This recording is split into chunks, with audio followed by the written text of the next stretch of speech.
Okay, well, if everybody is ready, we'll go ahead and get started here. For anybody watching, wondering why we're on this scene with no cameras tonight, Spudley couldn't be with us. He had last minute work-related responsibilities he had to take care of, so we'll be rolling on his behalf tonight. At least the party will be. I'm not putting that evil on me. But anyway, last time on Simply Another Band of Curiously Odd Travelers, our party had arrived at the apex point of the inscrutable tower, the large obsidian and marble spire that dominates the skyline of the city of Drakenheim. After a dangerous encounter with the defunct mage Oscar Yoren, as well as a number of dangerous encounters on their ascent through the tower, the party had arrived here at the Arcane Nexus. This is essentially the apex point, both elevation and arcane, for the inscrutable tower. Seemingly all magic in this structure seems to pass to and from this point. And once you arrived, you found this massive spinning clockwork-like mechanism that seemed to show the rotation of these spheres. A well-documented and well-beloved sort of interpretation of the universes and the cosmological and celestial bodies surrounding this world. Upon arriving, you see in the center the motionless upper torso or upper half of a female red-haired elven woman wearing octarine robes of the Amethyst Academy. And given your past knowledges and understanding of the hierarchy of this location as well as the academy as a whole, you feel certain that this is the late Archmage of the city of Drakenheim at the time of the fall of the meteor, Adriana Modiera. In her hand, clutched side by side as the half a corpse, floats effortlessly in this spiraling mixture of eldritch energies and arcane that wafts above the center of this mechanism. You see what you've been searching for: the inscrutable staff, one of the various items of Drakenheim, objects of extreme power and responsibility, notating a member of the small council. Upon trying to discover what is going on in this nexus and how to stabilize and activate it as another mission given to you by Eldrick Runeweaver of the Academy, specifically you, Tim,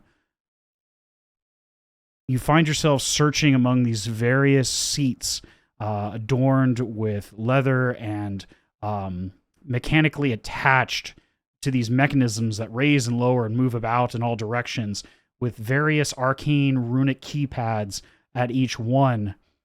And as Chugrulk inspected the very first one with a feat of what can only be described as sheer luck, managed to activate this in what seemed to be a positive way, but what seemed to trigger a cascading series of events as portal after portal opened to this strange mechanical world, unlike our own in any way. A massive clockwork-like sphere on the other side that you can see. Tim, you recognize this location. Very familiar with it, in fact, as the plane of law, the plane of Mechanus. The night you had lost your physical form many moons ago was in search of this location, this plane of existence. But now, creatures from this plane, unsure and angered at the chaos that ensues above this device, have begun to pour out as you attempt to stabilize this machine by discovering the correct sequence of runes at each one of these 8 chairs. You have stabilized 7 of the 8 chairs, but are now filled the room of these constructs, angered and attempting their best to stop whatever is going on in this room. Now at the top of the round, we come back to Tim. As you look around your compatriots fighting off with desperation these constructs as they continue to pour out of these numerous portals that have appeared, there remains 1 chair yet uncontrolled, yet complete. What do you do? Yikes. Okay.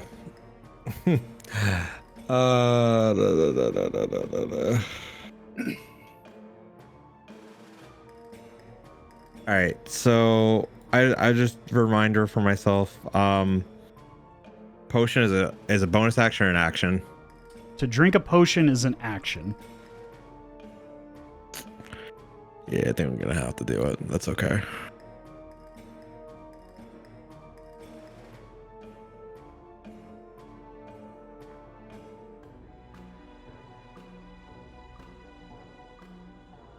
Yeah, okay. Yeah, I'm gonna have to do that because I don't know how this is gonna go. All right, so I'm gonna use an action, and I'm gonna use my potion of supreme healing that I have. Okay.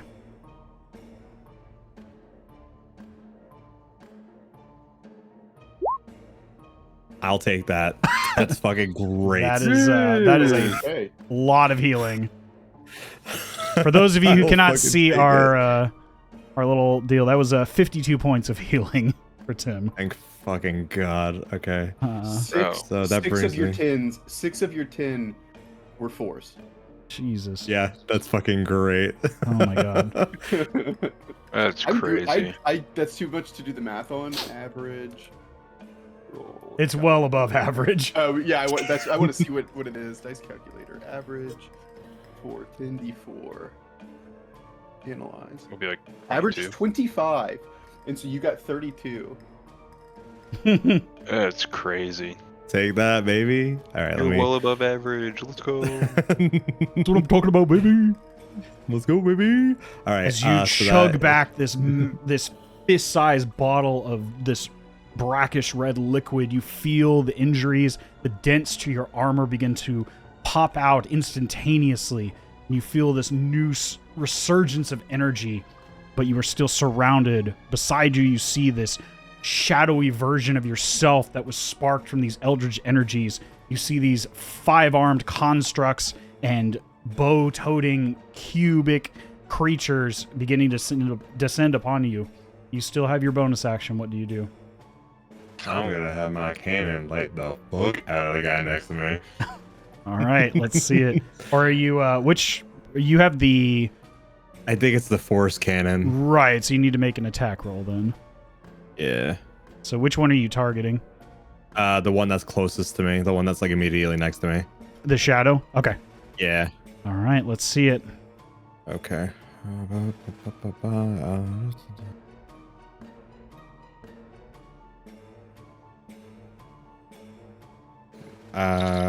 No, wait, yeah, is that what it is? I just want to make sure they roll right. Eldritch Cannon, Force Ballista, yep, that'll do it. With a nat 20. Oh, it fucking crit too. With a nat 20, you watch as a bolstering charge begins to illuminate at the mouth of this cannon, and like a device far greater than the sum of its parts, a massive blast passes forward. And because that's a nat 20, I'm going to go ahead and roll a dexterity check for the creature beside it. If it fails, I'll allow you to utilize half the damage on the adjacent creature. Ooh. Dude, what a stupid luck. That is a 15 on its dex save. What's your DC? 16. 16. So it fails. Let's go.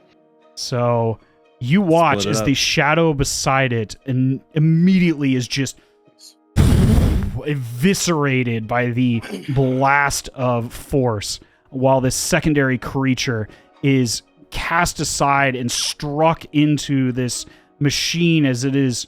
I'm going to give it one more dex save, but this machine is turning, and as these cogs close in on it,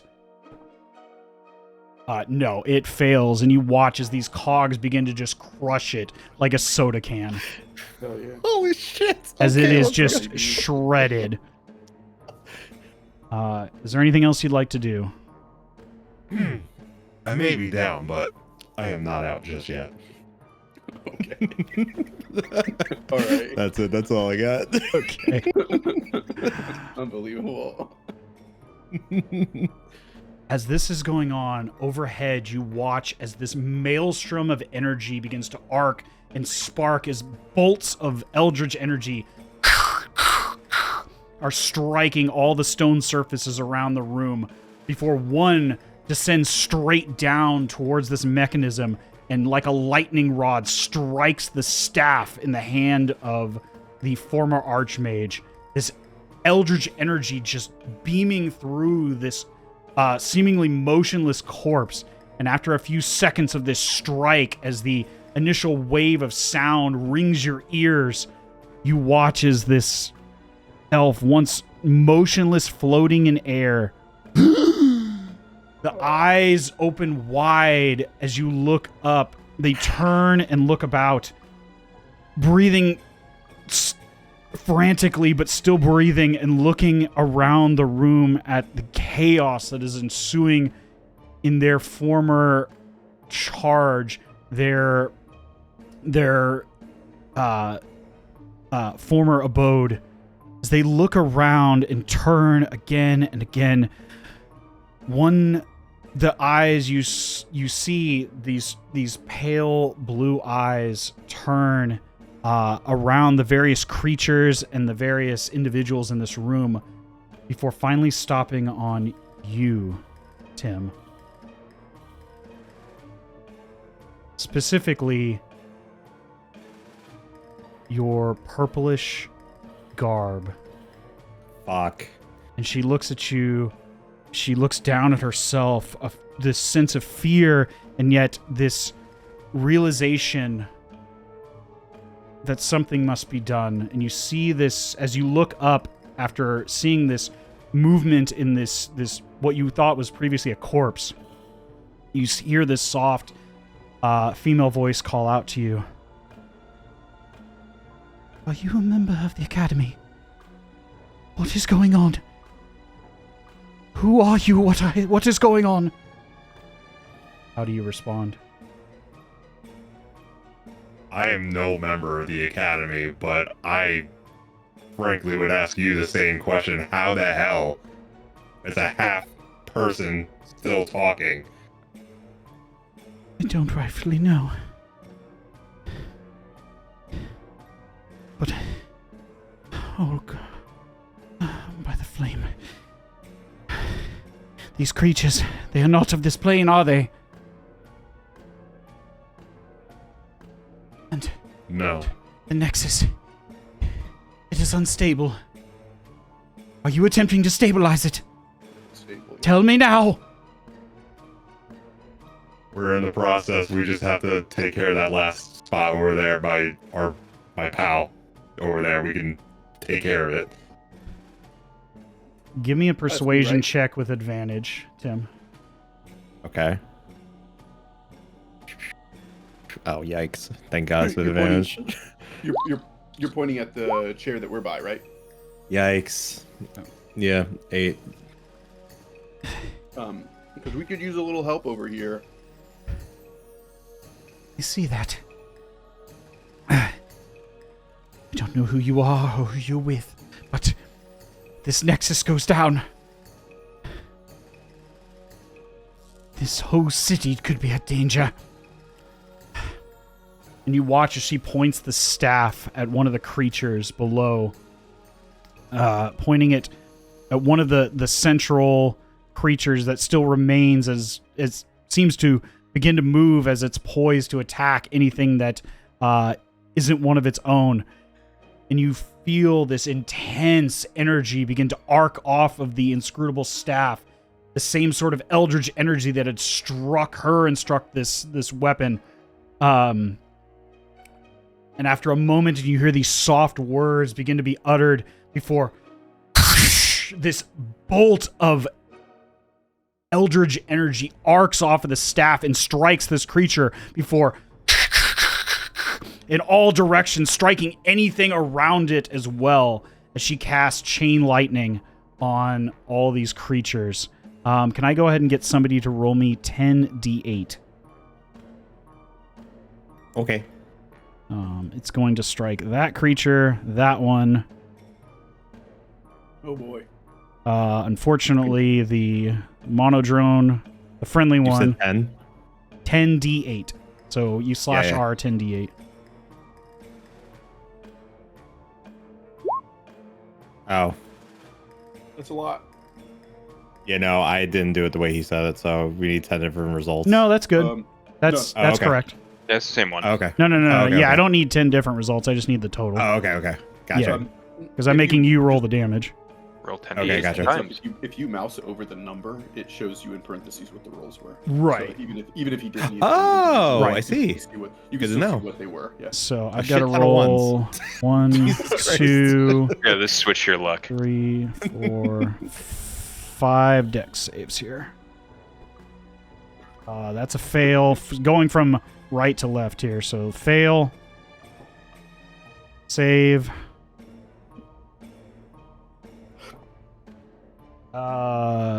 That is a fail.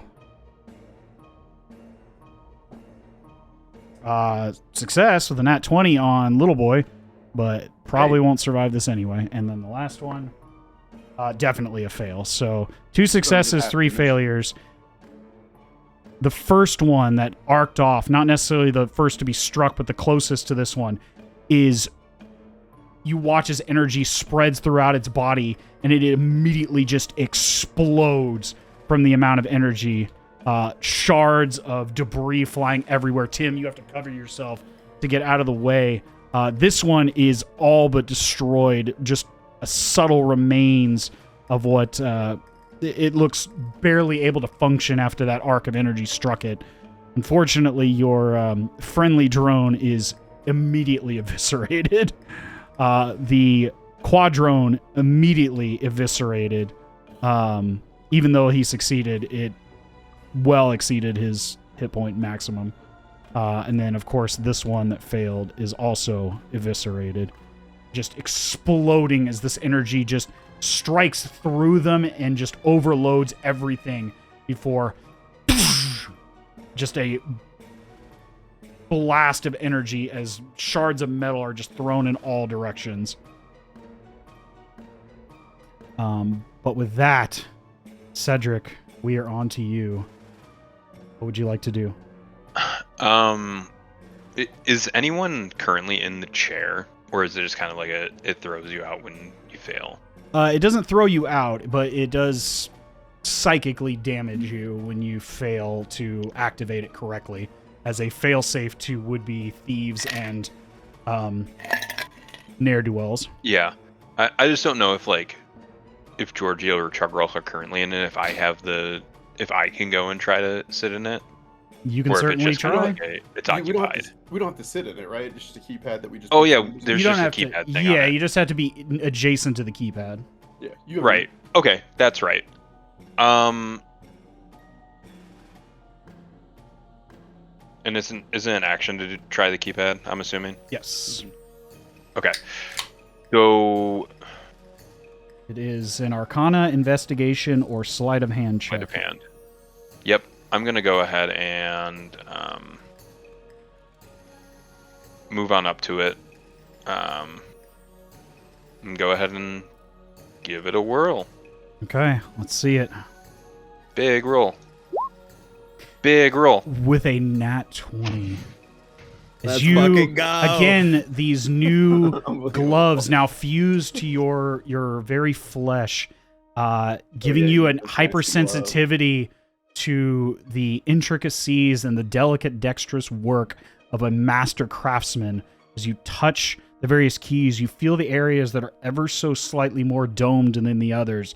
From wear and tear, you can feel the thin veil of dried on finger oils and any dust that's collected over these keys over many years, some less than others. And as you begin to roll your fingertips across them, feeling those ever so slightly domed keys, you press them all down at once as you feel the chair begin to hum and vibrate before and stepping down and locking into place like all the others.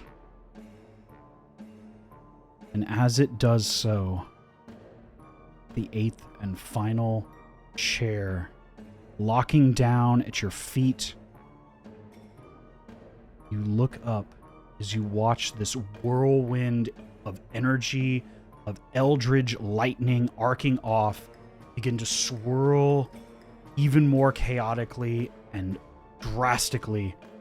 But as it does so, it begins to vortex and center on the space just below the former Archmage. As she looks up, pulling herself away as best she can, allowing this vortex of energy to be pulled down directly into the core of this device. And in doing so, you suddenly watch as all this released energy that was formerly hanging above this large domed space get drained down and reintegrated into this device as it begins to thrum and hum before as a massive wave of energy arcs out. As you all cover yourselves instinctively and try to look away as this blast of eldritch energy is spread out throughout the room, and you cover yourselves instinctively, ducking under anything that you can. You watch as the machines are struck by this energy, some kicked in all directions if unable to guard themselves, others taking the full brunt of this energy not intended for beings of other worlds and other planes. As you begin to see them twitch and arc and shitter and shatter side to side before some just falling lifeless, the energies and movements of them seeming to vanish into the ether. And slowly, one by one, those who are unable to escape are either rendered useless and inert. The shadows that remain are cast out in this bright blast of energy.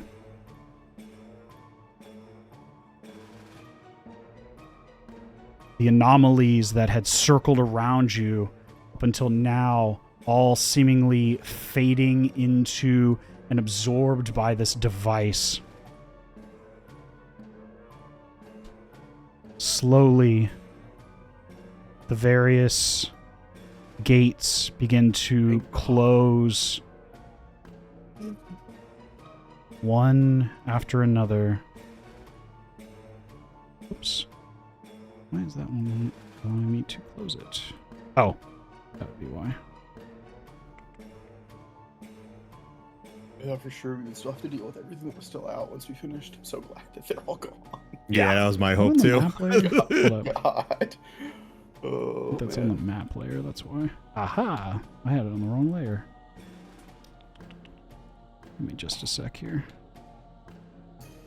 You watch slowly as one after another the gates slowly begin to close until the final gate closest to you all slowly begins to shrink down. What was once a near 20-foot wide opening to another plane slowly beginning to close. But as it does, you watch as this massive dark shadow begins to raise up just on the opposite end of this gate. Please close, please close, please close.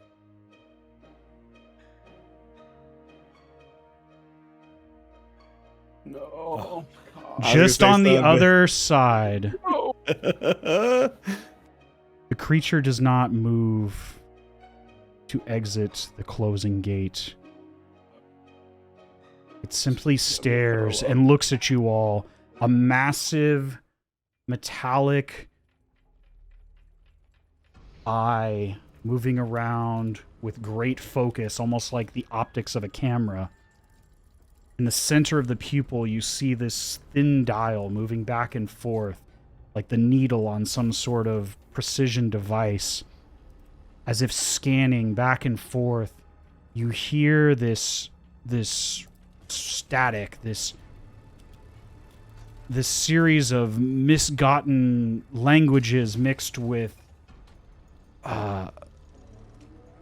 ininterpretable jargon and chatter and static before, as if searching for a signal, like the needle of a radio, searching for the correct station before finally stopping as it turns and its focus falls on Tim. Me? Everybody loves you, bro. Yo, I don't have a sitcom. What? Everybody loves Tim. Get the fuck out of here. Everybody loves Tim.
And as it utters these final words in this staticky voice, you watch as a singular index finger breaches the gap between this world and the next.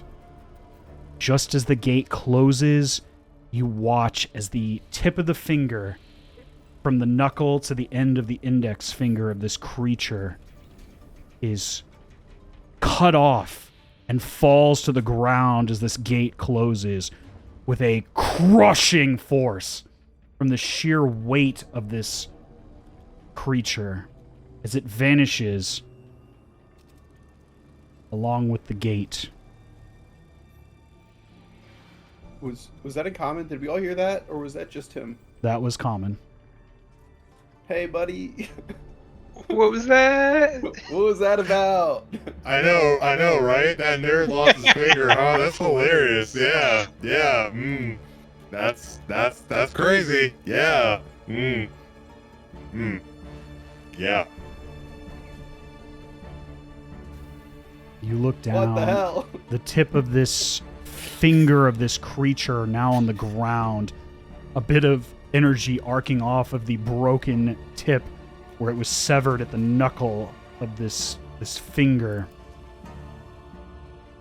But what you assume to be no more than half an inch on a typical creature, maybe an inch to 2 on a larger creature, just the tip of this finger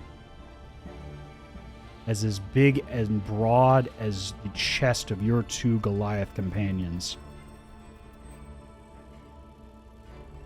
nearly 4 times the weight. Made of a mixture of brass and steel and other finely honed metallic components, still slightly moving before what remaining energy was in the intricate circuitry of this device. The heart of this creature now goes cold and still. Overhead, you see the slow, waning fall of the red-haired elvish woman as she descends down to the cold marble floors, the staff falling out of her hand as she looks up at the ceiling, sensing what brief moments of life had been spared to her were now waning.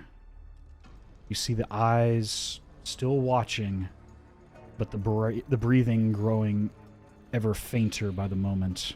What do you all do?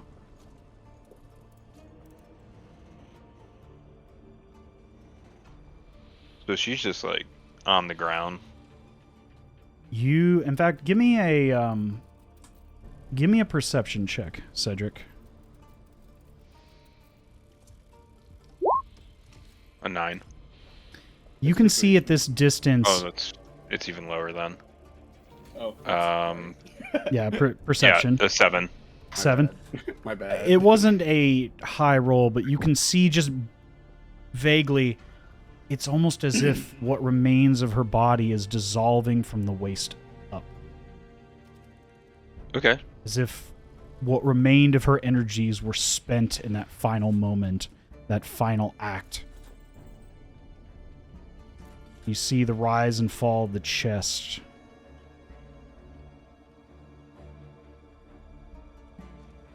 What do you all do?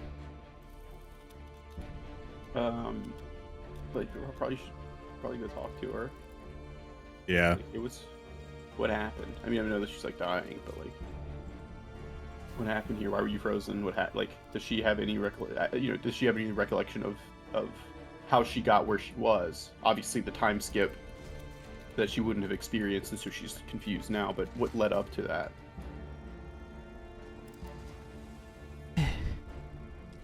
I saw it minutes before, like a cascade of stars. It came from the heavens. I used all that I had to sustain this place.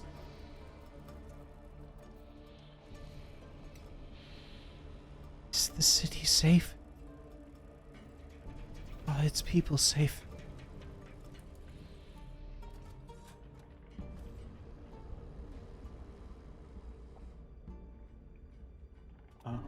I'm not answering that question. Can I? I'm assuming it would need to be like Arcana. Can I like determine what is causing her to vaporize like this? I know that she's like lost half of it. Did that process start at her toes and now it's just going all the way through, or did something happen to her and she's like half dead but using her energies to hold herself together while she does this? I guess is give me an Arcana or a Medicine check, your choice. It's the same either way. Medicine would be better. It would make more sense. 11. 11. You're not 100% certain, but you see, despite the obvious fact that nearly everything from her torso down is just gone, as if she was ripped asunder by some tremendous force. That alone is enough to kill any normal individual instantaneously.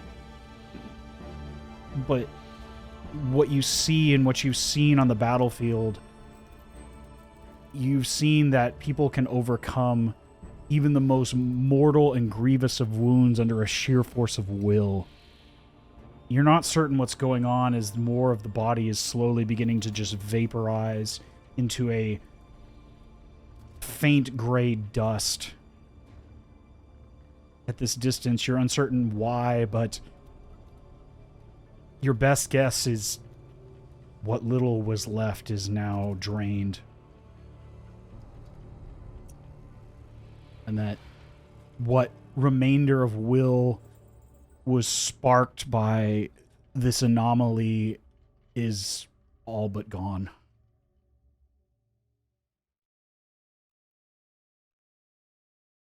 Damn, sucks to be her.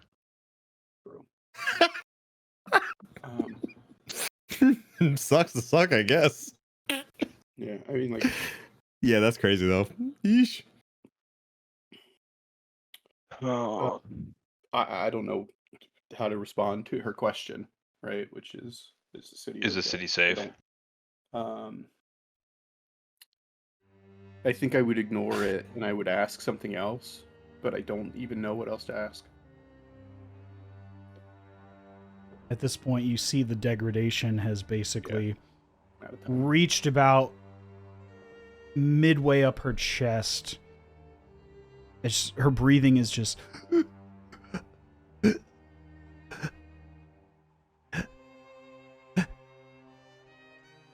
before you watch as the color and the light of the eyes fades. What was left of life in this individual has now faded from existence as the body now grows still once more. This degradation continuing and continuing until finally just a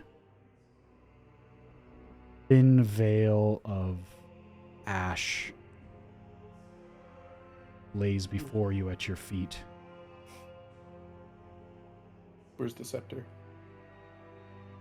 That's exactly what I was thinking Bro too. knows. You look over to your right and you see the staff, the inscrutable staff, laying motionless and cold on the stone floor, but a few feet away. I'll pick it up. Although it is a thin staff, a quarterstaff, you look at it and you inspect it, it has a weight to it. Mhm. And a solidness. And as you look on, there's a glass-coated delirium crystal at its end. Otherwise, it is a Should beautifully... have asked where she got it from. Damn. do we know how to talk the dead? Not me. Unfortunately not. I don't know either. Missed that. That's the question that I missed. Yeah. We should have answered. We should have said, yeah, city safe. Where'd you get this, by the way? Yeah, hey, by the way. Cedric, Rune's you call, would know as your friend asked this question that even spells that allow for communication with the deceased still require a mouth to speak. Oh yeah, she gone, guys. Oh. She ain't come back. Yeah, looks gone to me. Bummer.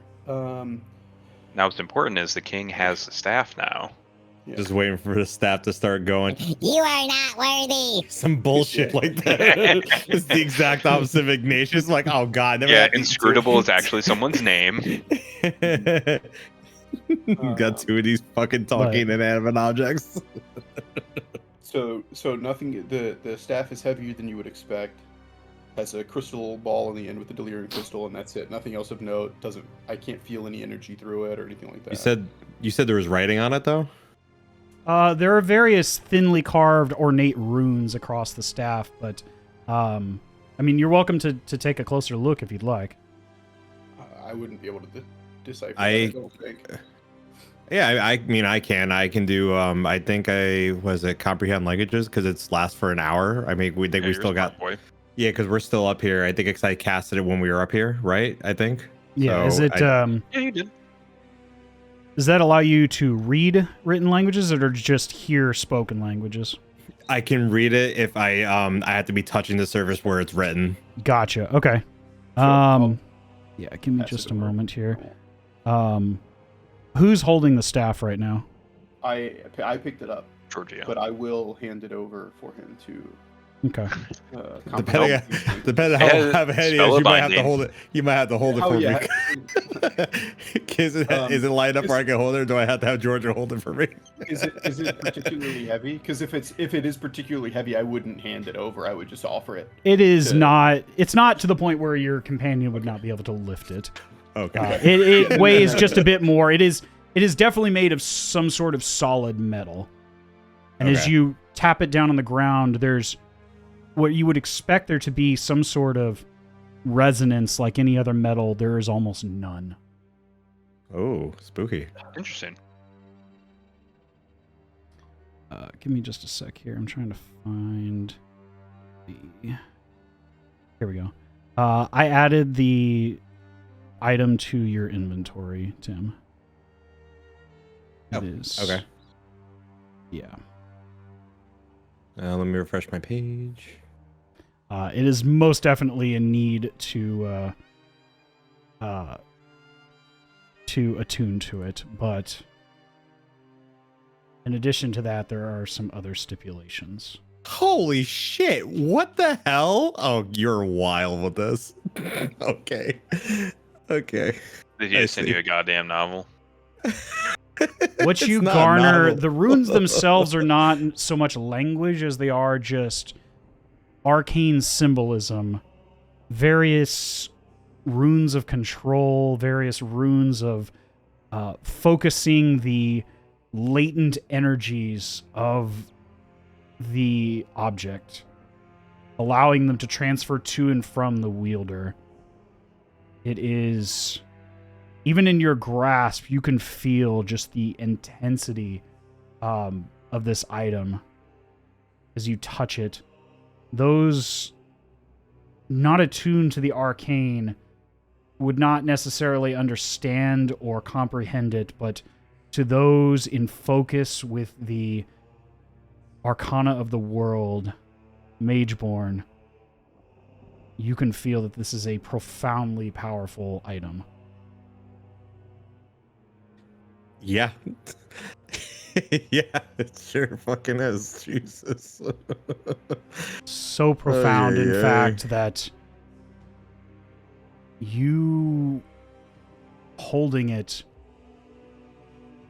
feel that if you were to try to wield it now, there may be dire consequences.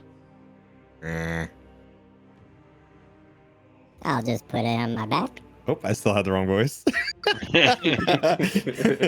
That's while I'm holding It's it. like, oh, Another this is- arcane this is- anomaly there. This staff is really messing with me. Oh man.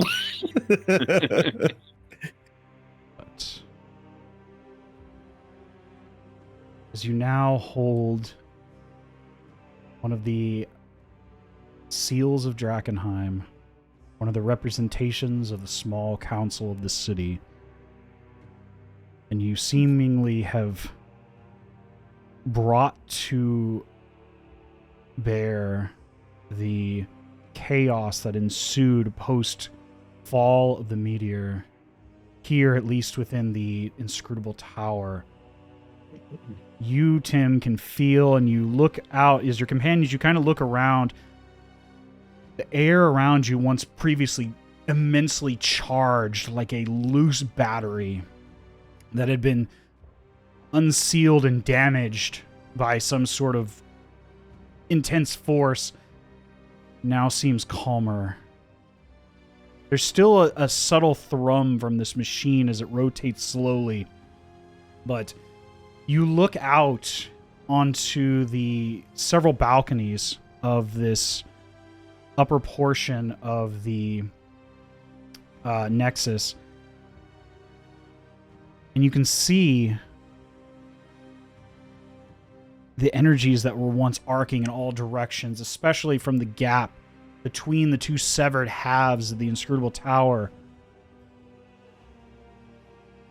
are calm, as if still. The tower still floats in defiance of gravity. But the arcing energies that remain like a maelstrom of eldritch energy between the two halves has subsided, and now essentially looks like a dull gray sky, sort of obstructed cloud between the two halves of the tower. As you take a breath, unsure how much longer you would have lasted in this broiling chaos, what do you all do? Can I go look at that finger? You certainly can. Yeah. It's just massive, like the same size as Georgio and myself, and It is you can see, having seen it on the creature before the closure of the gate severed it from this creature, but just the tip of this finger is almost from end to end is almost basically from your navel to the tip of your head. And judging by the crater it left in the ground as it fell, or onto the stone floor, which is now nearly 2.5 feet deep as it fell and nearly twice as wide in its impact, you sense that this material, whatever it is, or what combination of alloys it is extremely dense and extremely heavy. If there's anything else you want to try to discern from it, you're welcome to try. yeah. Does it just look like a finger, but presumably brass or copper? Is there any like distinguishing markings or anything like that? Go ahead and give me an investigation check.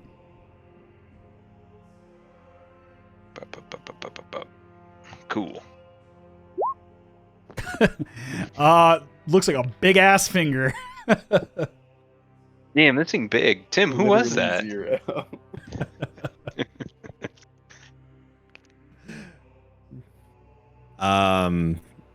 If it makes you feel any better, my first investigation check in our first campaign was a 0 too. Hell yeah. Dumb boys be dumb. Thank you. Out of character, I don't think we ever touched base on anything like this, so I don't know anything. I mean, I have no idea what it is realistically. I really don't. Who that dude was.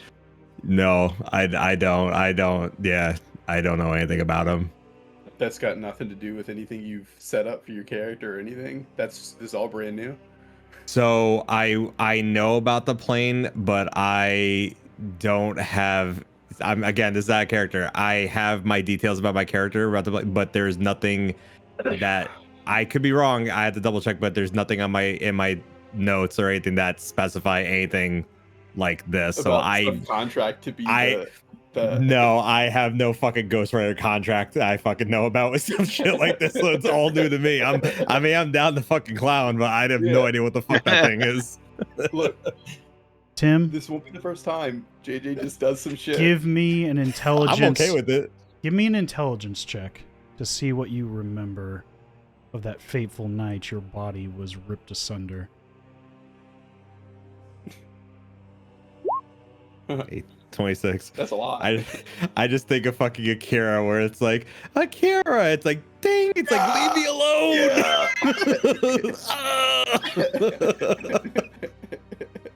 As you roll your metallic fingertips across the grooves and intricate circuitry of this creature's remains, sudden flashes of memory seep back into your mind. Memories of a pale, gray, small hand fiddling with circuitry on a well-worn wooden table. As you look up, you see the intricate designs for Eldritch artillery. Various war implementations for the arcane and the scientific combined into powerful implements of war. As you stare at these implements, you get a sense of satisfaction, but not a sense of fulfillment. As you take a deep breath in these near-forgotten memories, you turn in your wicker chair and you look to the other side of the room at a massive star chart and a sort of circular representation of the various planes of existence. At the center, you see what is broadly known as the material plane. To the north and south, various planes of intense emotion and human regret and fear, like opposite ends of a coin. And surrounding these various planes, this central portion, like a mired soup, a representation you all in the arcane academia refer to as the ethereal plane. Like a binding soup between the various planes of existence. Specifically circled on in a red ink to the far right end of this circular representation of the various planes of existence, you see a focal point of your research. The plane of law. The plane of the eternal mechanism, the divine. An excitement grows within you as you remember the thought of the ability to work on a device so complex, so intricate in its design, that it itself so embroiled in order and law that in and of itself it mirrors its chaos. It is so intensely intricate.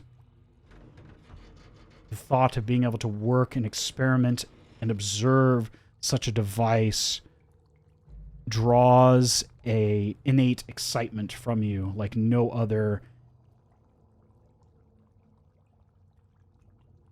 research you've done up until this point in your life.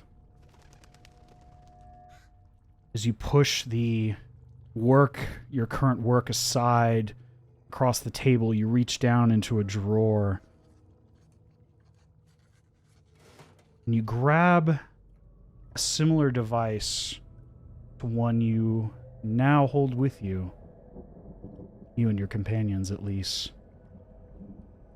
It looks like a two-pronged, smooth, fork-like device.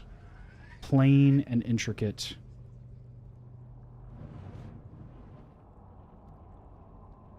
Also in the cupboard, you pull out a piece of slag metal.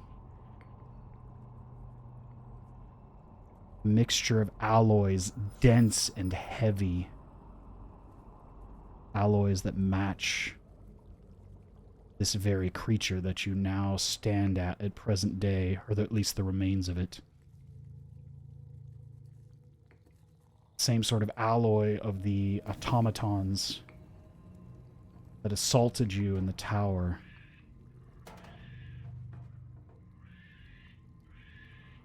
In a frustration, you kick the chair away. And you move everything out of the middle of the room and begin drawing up a circular ritual that takes you nearly an hour's time to finalize. This piece of metal centered in the arcane sigil. And as you begin to utter the incantation,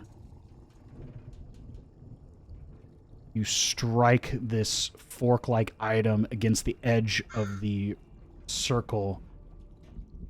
Its resonance echoing through the room as you watch this circular gate alight and spread from this chunk of metal in the center and open wide as you begin to feel a suction-like force coming from the center of this gate. You're certain you did everything right. You're certain you did it perfectly. Every piece and part correct. All the runes perfectly aligned. And yet you feel something is wrong. You feel your body being dragged towards the center of the room, to this bottomless pit, and as you stare down, you now see this mechanical cacophony of intricate circuitry ticking and talking in a circular motion in the ever onward movement of time.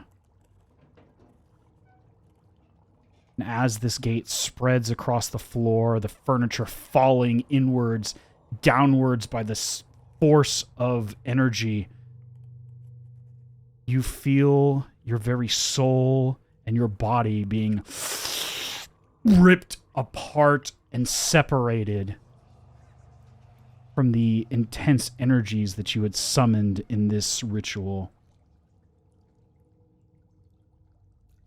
And in that moment, you can only think, God's what I would do for just another opportunity. Why me? Why didn't it work? Why? Why? As you curse whatever caused this malfunction, you begin to barter in your mind. I'd do anything I can get. Not here, not now!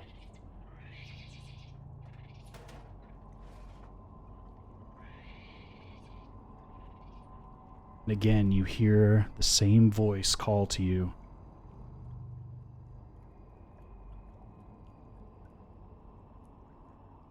What are you willing to give?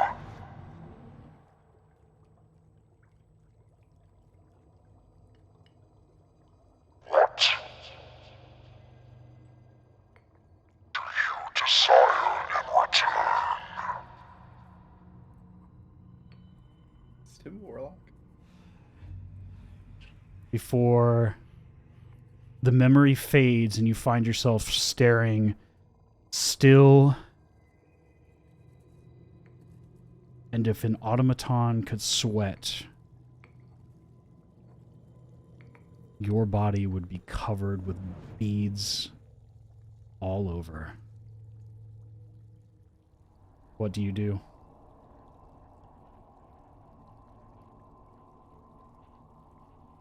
That's a good question. Snap back to reality. Oh, there goes gravity. Quite true, actually. That was gravity.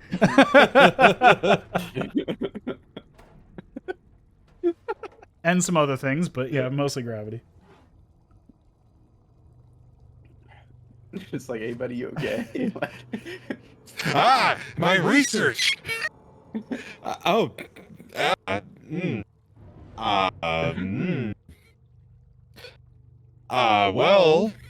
Well. I remember things. I may have done something. Perhaps I shouldn't have, but Are you good? it wasn't in it. Define good. That's you. That's you Yeah, gotta does define Tim have a that here. reset button? I think we should go. I think our time is up. I think we should get on out of here. We did it. We did it, guys. Let's go. Yeah. We came for the staff, right? Yeah, we got it.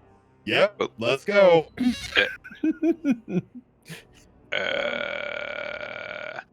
I love how I don't know if you're doing this on purpose or if it's just the way that you're talking in real life, but the voice filter keeps like crackling a little bit. No, I'm doing it on purpose. I am doing it on purpose. Yeah, that was like, that's that's incredible, and I was awesome. hoping it was on purpose. I'm doing it on purpose. Yeah. It's very good. Is there? I mean, were we here specifically, JJ, to get that staff? I can't remember. It's been months. Your goal as a group, at least what you discussed, was to retrieve one of the seals of Drakenheim, one of the few you were distinctly aware of its location. Mhm. For Tim, we climbed the tower to get this. Yes. Yeah, I mean, if he's got something separate, that's okay. But well, like, I for don't Tim, in addition, was to stabilize this nexus on behalf of the Academy. Okay. So we have You done wouldn't our job. really- He has done yeah. his own, Yes. which something that I presume is necessary. Although maybe not. Maybe that was only because Chugrulk accidentally did something. Above the table, Yeah. if he hadn't rolled a nat 20, he would have taken a lot of damage. But he rolled a nat 20 on that first chair, which sparked this all off. Yeah. And I gave him a freebie because of that. Yeah. Yeah. Which was incredibly impressive. Is there, before we go, because I'm curious, like I said, I realized we missed the opportunity to ask about this delirium crystal. Is there, in this room, is there anything, I mean, I know we don't, like, we're under a time crunch, so I don't want to take an hour to scour the room, but is there anything anywhere? It doesn't, I'm looking at the map that you have visually for us. It doesn't look like there's really anything anywhere that could even hold something. But I'm wondering if there's any notes, documents, anything regarding anything that it has that we're experiencing right now. Go ahead and give me an investigation check. This is gonna be an 11. Come on. You don't see any delirium. Mhm. In fact, you don't see any haze any longer. You don't feel any haze. And as you stand beside the mound of soot that was once the Archmage of the city, you notice the corner of something still remaining, buried in the dust. And as you brush it aside, you Reverently. find a leather-bound volume in the pile of dust.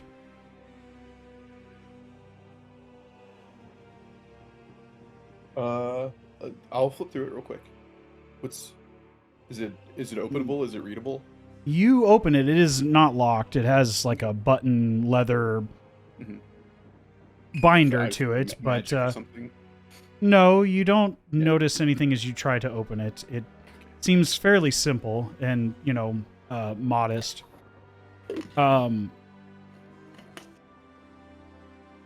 You've seen Tim utilize a similar volume in the casting of his spells and the memorization of incantations.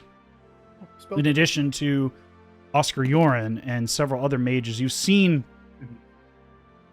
volumes that they carry with them, at least one.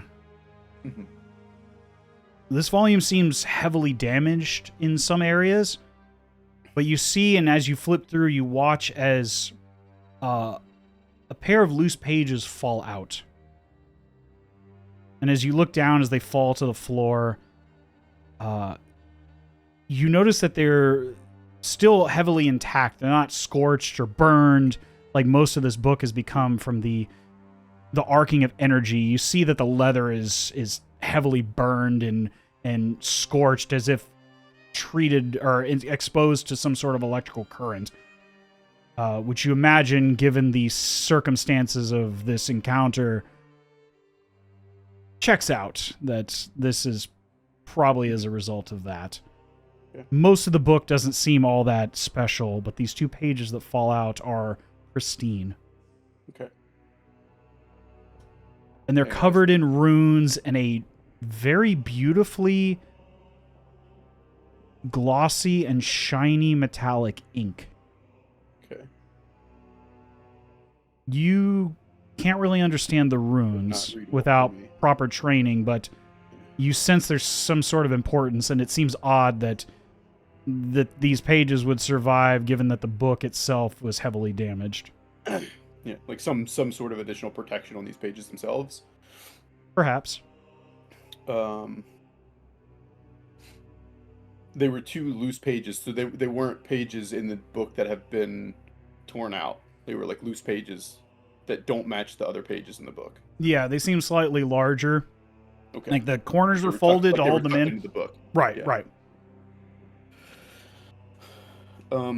Is there anything else in the notebook that I can read? I presume if it's spells, it's not going to be. It's mostly a mixture. What you can find that isn't just torch is mostly notes about the day-to-day of the academy in the city.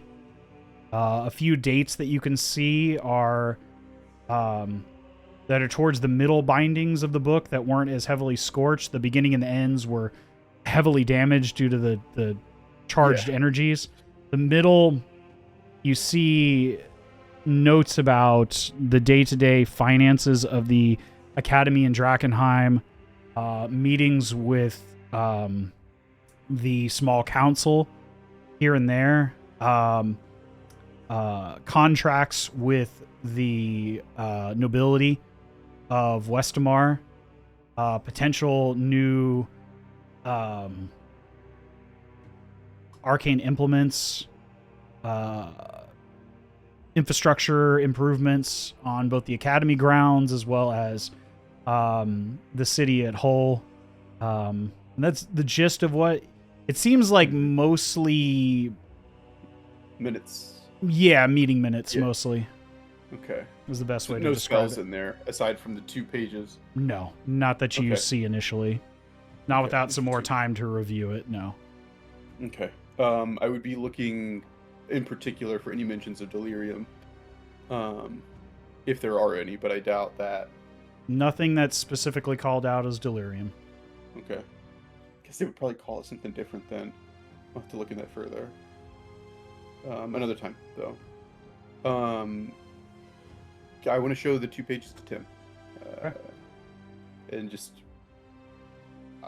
I can't read these. These seem... These are tucked into the book. They're not part of the book. There's something special. Okay. Any I idea? will- Let me take a quick look. Go ahead and give me an Arcana check, Tim. Yes.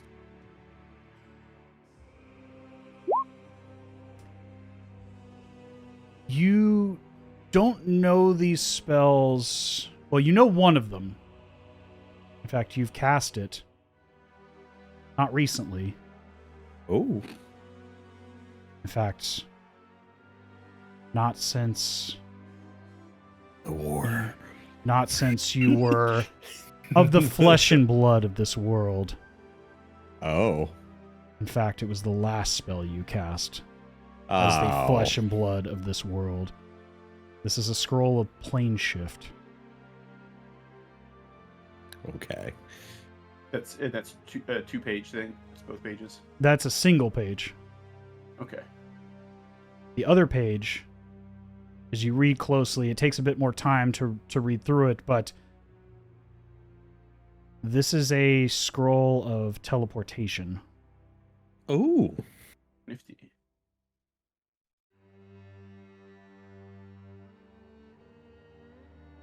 But you understand that, and what you've learned and understood from the conversations with Eldrick, within the haze, teleportation magic goes awry. to the point where it is more often than not, fatal to the caster and anyone involved in its casting. At least within the haze.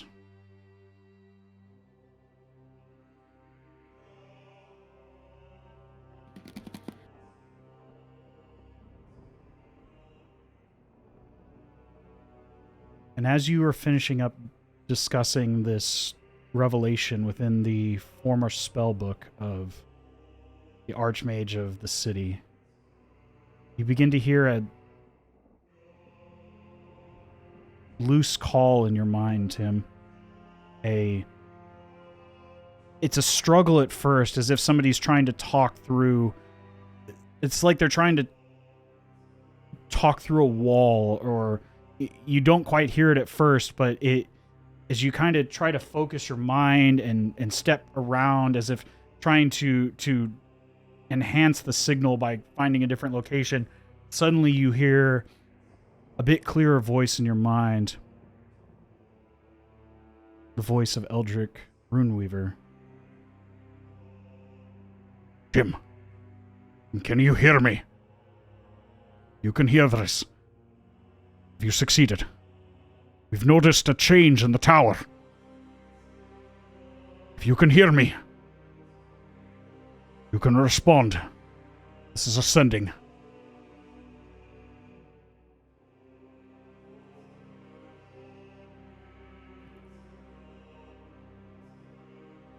I hear you loud and clear. And we are done here. There's a bit of a pause before you wait a few moments, taking a few breaths, and again you hear the voice of Eldric call to you. Excellent. We figured, based on the outward signs of chains on the tower, that something had happened. Do you need assistance? We can try to come to you now that the eldritch storms have subsided around the tower. It'll take a bit of time, but it'll be safer than trying to flee.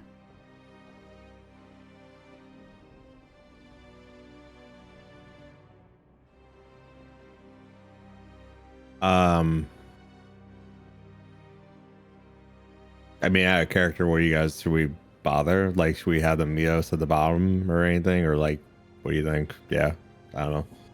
Yeah, I'm pretty hurt, so I would take any sort of advantage that we possibly I could. figured, I had a feeling. Is that? Yeah. We'll take your aid. Yes, please. Come to the balconies.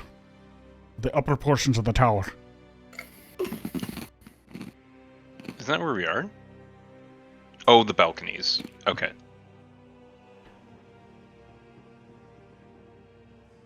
Reveler and I will be there soon. In slightly different forms.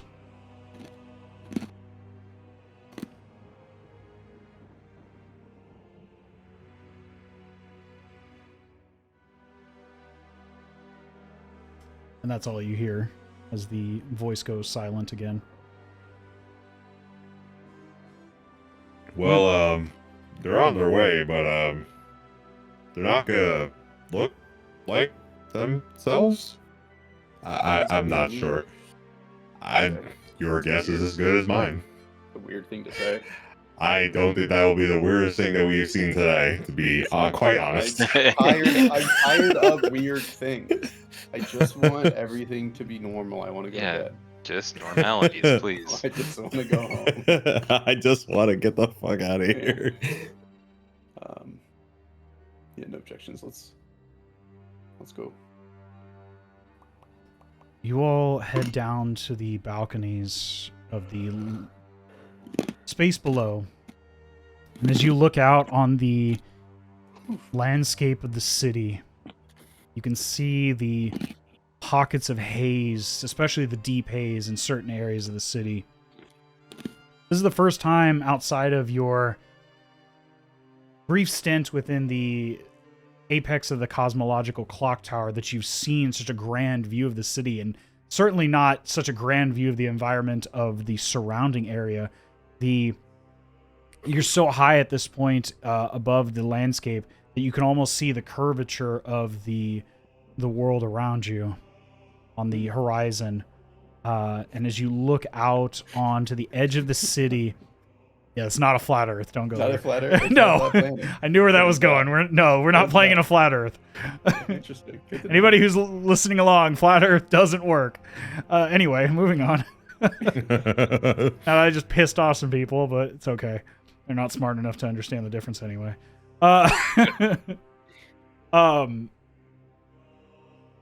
You see on the edge of the castle walls, you can see the impact zone heavily obscured by this deep obscuring cloud. The crater point of the bulk of the falling star, the falling meteorite. You see other pockets of the deep haze around the gardens of Queen's Park, as well as directly at the foot of the tower itself. And this is the first time, even from the apex of the clock tower, you couldn't quite get a good look of the looming Castle Draken, off in the edge on the highest point of the city, like a natural staircase rising up to the the tremendous fall off of the cliffs on the northern side of the city. Standing at its highest point, you see the outer grounds and then interior the castle itself. The ruling home of the former von Kessels. Before them, the von Drakens, for which the city's namesake comes. You see the outer walls that once loomed in front of you now look like checkered wooden fence around the outer perimeter of the city. In this distance, you can see the scattering and movement of Camp Dawn, where you had previously worked alongside the Silver Order. You see Emberwood Village off to the south, the path on which you had arrived in the city for the first time. As you wait patiently, taking your time to rest as long as you can in this interim period, you search about and you spot the area where you had seen. You imagine where the burrows and the Rat's Nest Tavern now lied. You see the gates on which the massive battle had been taken place, but not a few days prior. You see the large fires and pyres being formed around that southern gate. You also see a warm light beginning to emanate from within the Cathedral of St. Vitruvio.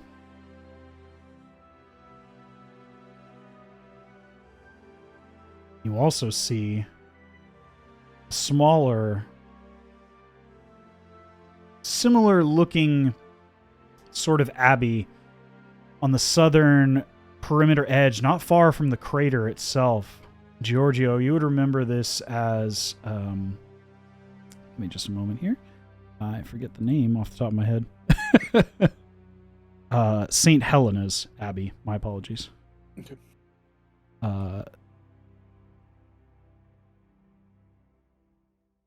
And based on the discussions you've heard from in and around Emberwood Village, as well as from the members of the Toaded Lanterns, this seems to be the gathering point for the members of the Falling Fire, the splinter group sect of the Sacred Flame. here within the city of Drakenheim, led by the elderly Flamekeeper you all met for the first time not but a few days ago, Lucretia Matthias.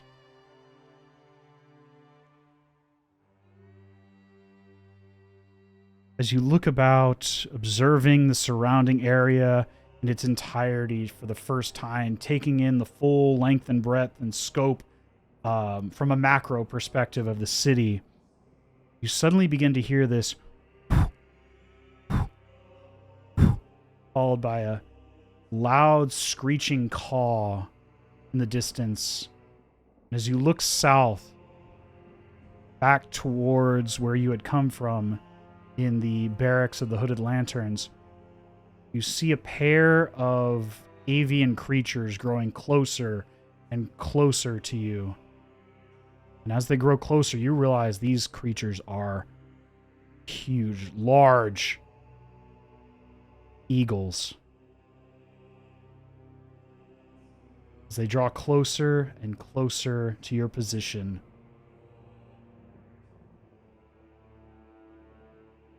they descend with intent towards the edge of this balcony. One landing on the apex of the spire of the tower. The other landing just on the balcony edge. But both eventually coming down, folding their wings and staring at you all. They don't show any signs of hostility. And it's a moment before, Tim, you hear in your mind, "You better hurry. We don't have too much time in these forums. Come along then." This is us guys right here. These you guys, okay. what do you all do? Get the hell out of here. Let's go. Let's go. I would say home, but we're not going home. But let's go home. Let's get the fuck out. Can't wait to reach the end of this 8-hour mark and throw up everything. Oh, God. As you all climb aboard the pair of giant eagles, Georgio, Cedric, Tim, and Chugrulk, you feel the large wingspan stretch outwards and push down with a huge gust as they climb into the air. And even now you see, as you soar above, you see even more of the city. You can see more of the tower now. The once arcing storms that surrounded the tower remain calm and still. As you slowly descend down towards the nearby wall, towards the barracks that you have become all too familiar with. As you descend down into the central courtyard of the barracks of the Hooded Lanterns.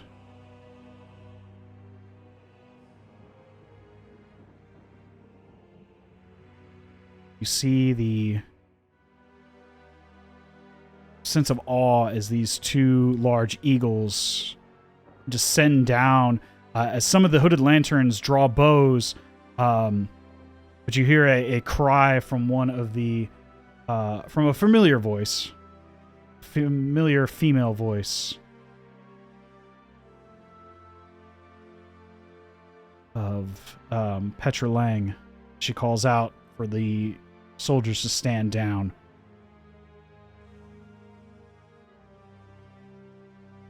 And once you all climb down to the ground, you watch as the forms of these two eagles begin to shrink and distort and form back into a pair of purple-clad, robed individuals.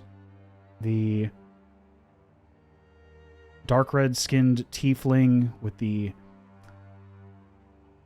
dark blue hair and brown horns like little boats through her hair, a form of River. Of course, the dark-skinned, elderly form of Eldrick Runeweaver looking at you both, or looking at you all, as you stand amongst several soldiers at this point, now in awe,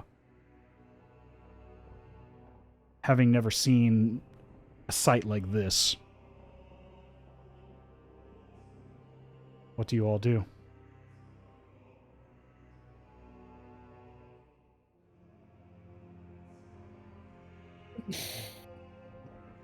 You, I don't know, prepare for Aqua Expergo to finish. Yeah. I'm not doing anything else until that's out of me. I wish I could assist you more. I can. Let me go talk to the apothecaries. Perhaps they can concoct something to alleviate the withdrawal symptoms of the Aqua Expergo. But yes, it seems you all have been quite successful. I've contacted other members of the Academy. Of course, the Directorate themselves. And as he says this, Tim, a tinge of memory. You don't often hear even high-ranking mages discussing those mages known as the Directorate. Powerful archmages and leaders of the Amethyst Academy as a whole. Few mages even know of their existence, who the ruling leadership group of the Academy is. Even fewer know a single member of the Directorate, and only the Directorate themselves know of all of their members.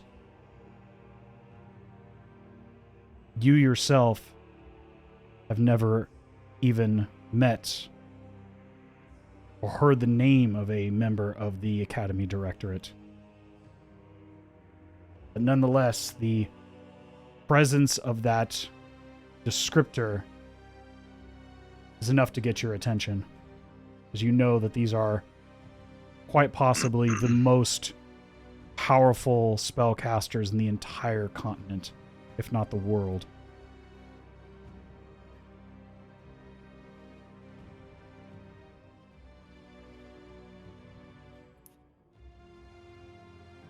Cedric and Georgio, what are you doing while this is going on?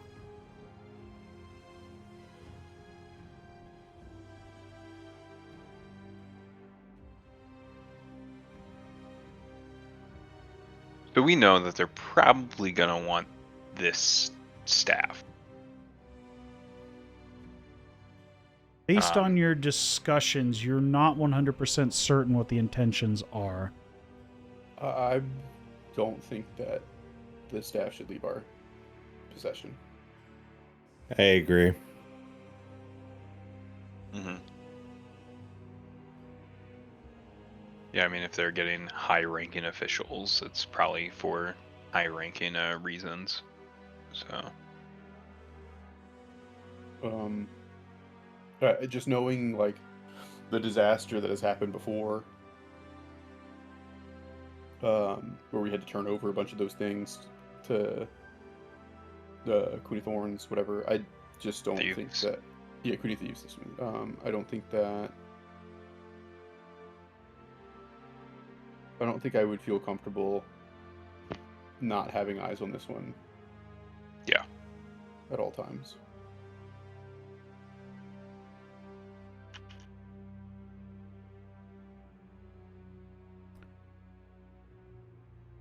Tim, when you have a moment, I need to discuss some things with you and your companions. But I understand you'll need to recover for some time.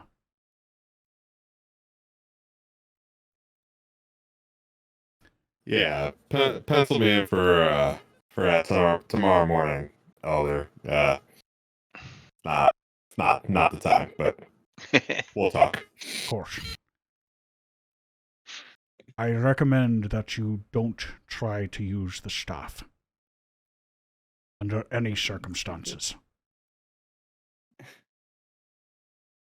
Won't use it. Got it. I will not use the I'm staff. serious, Tim. I'm- You'll die. I won't use it.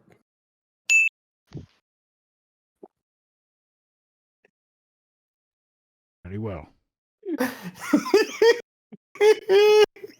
Oh, we gonna use this, bitch. Is there anything else you would like to do in the interim before your inevitable Expurgo expulsion. praying to the ye olde expulsion? Yeah. praying to the inevitable porcelain gods? No, I think specifically the anticipation of that would make me not want to do anything, even if I could. And I'm almost dead. Yo, same. So. It's a rather unpleasant night as you all spend several hours expelling the remains of the deep haze. Cedric, you are treated for your contamination. I believe you had a level of contamination. Yeah, I had. Did one. anybody? I don't think anybody else had contamination. No. You would receive one level of exhaustion, but given that you're bedtime, taking baby? it's irrelevant. After a much needed rest, expelling the remains of a harrowing incident, the city showing yet again that it is not to be trifled with, that only the most capable of individuals can descend into the depths of chaos and remain untainted, much less survive.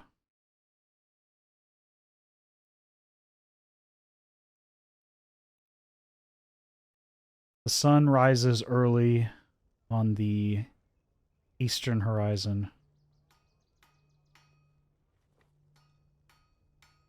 As you hear the march of the soldiers early to rise and begin their duties within the barracks.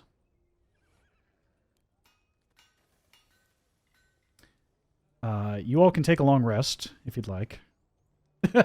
I imagine you would. If you wanna. If you want. I already hit the button. I was like, we're doing that.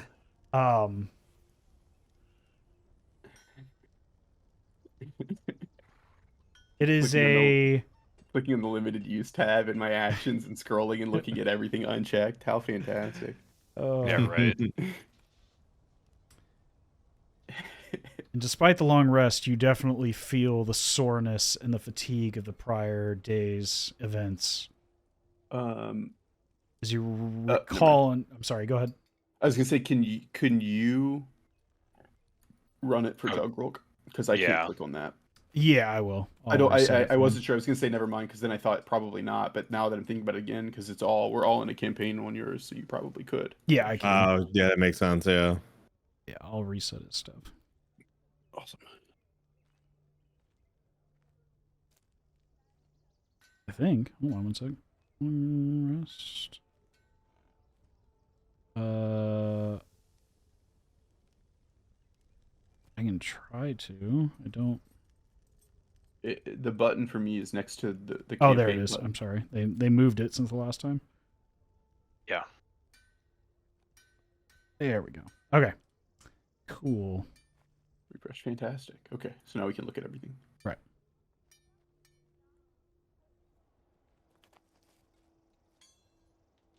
Early in the morning, as you all take your time resting and grabbing a bite to eat within the cafeterias, the mess hall of the barracks. You look up now. It is not a stormy day, but an overcast day in Drakenheim, which, given the circumstances you've seen day to day here, is about as close to a sunny day as you're going to get within the city. But you look up on the horizon, seeing the once chaotic storms surrounding the inscrutable tower seem calmer, more stationary. As you can see more detail once previously masked by the eldritch clouds and lightning that struck in all directions. You see the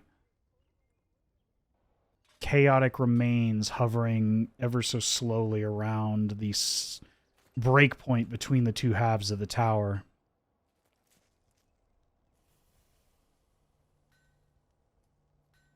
You hear the striking of metal hammers on anvils, material being mended, and weapons being tended to, horses being saddled and cared for. Early trainees in the sparring grounds working to hone their skills as you all exit the underground segments of the barracks. You see, discussing with the Lord Commander Elias Drexel, Eldrick Runeweaver, and River, who turns upon sensing your presence and looking at you all, giving a toothy smile. Although a bit off-putting for those who don't know River all that well, you all have come to understand it means no ill will, but just a bit upsetting, giving her fanged smile. But nonetheless, she greets you warmly as she calls you all over to join them.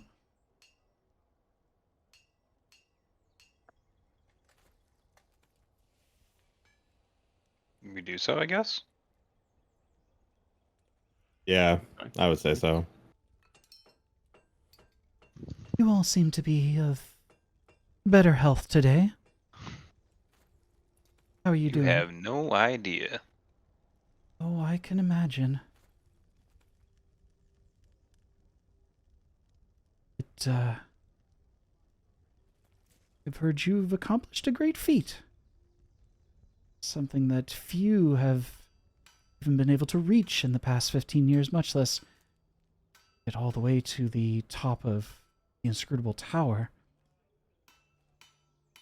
I would really love to hear what you all have seen in that place. I've personally never been within the Tower of Drakenheim.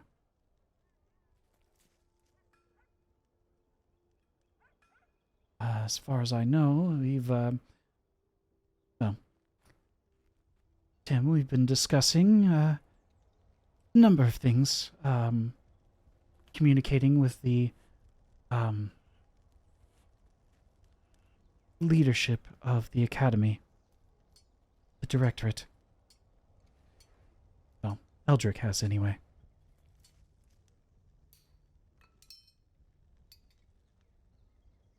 They want to discuss with you all some items of importance. But, nevertheless, Tim, while Eldrick finishes his conversation with Elias, I'll go ahead and say it now. They wish to reinstate you as a member of the Academy,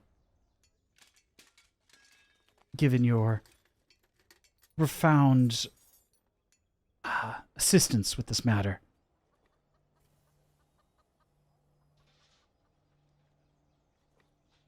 If you wish to accept, of course.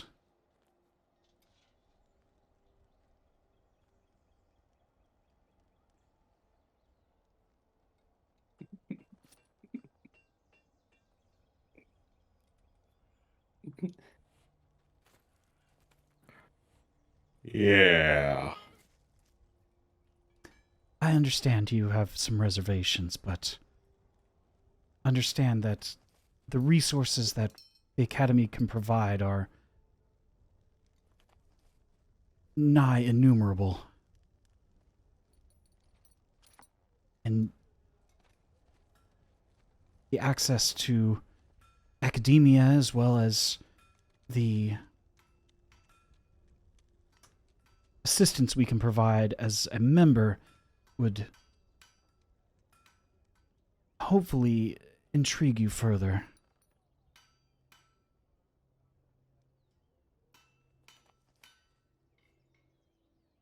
Well, it certainly is tempting, but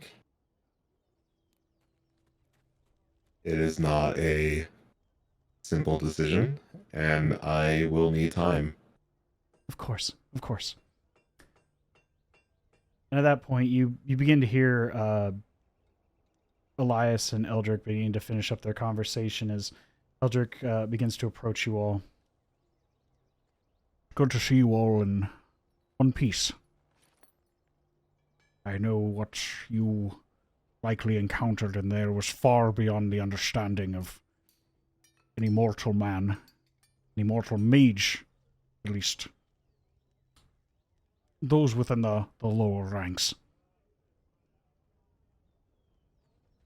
Most could hardly understand what transpired there at all, what continues to transpire in that tower. But you've done us a great service, and as such we intend to adequately compensate you as best we can, and assist as much as we can. Our associates will begin the process of re-establishing transportation to and from the inscrutable tower now the nexus has been stabilized.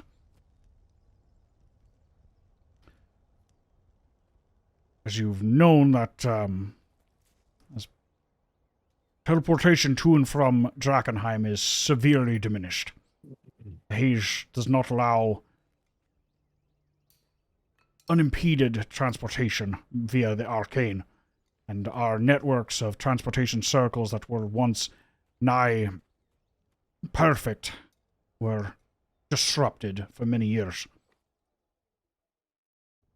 Once that is re-established, we can begin the repairs and the reoccupation of the tower, which would provide a powerful resource to the Academy and its allies. I would hope includes you all. We understand that you have your own goals here in the city, and we intend to assist as best we can as long as our ideals align. Tim, I believe that River has perhaps already broken the news to you that we would like to offer you formal readmittance to the Amethyst Academy,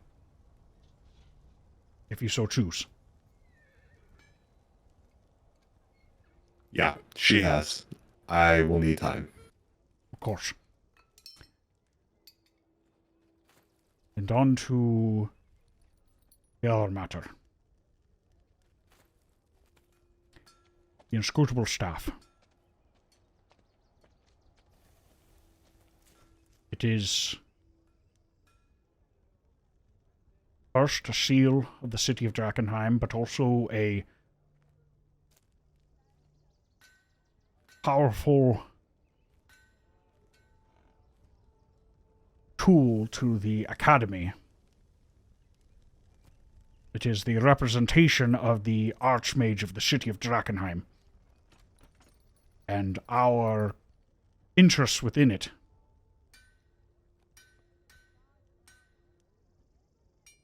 It is issued to the Archmage by way of the Directorate of the Academy.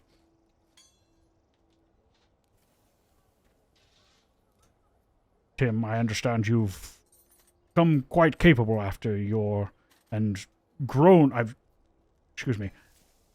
quite capable after your accident, which left you severely diminished to your former capabilities. But, nevertheless, staff is by no means the tool of a novice. And don't take that the wrong way. In the wrong hands, the incapable hands, it could swiftly kill the user.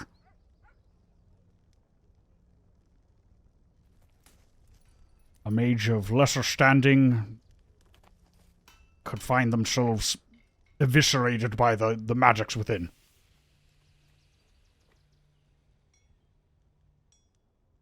As such, we'd like you to relinquish it to the Academy. For the time being.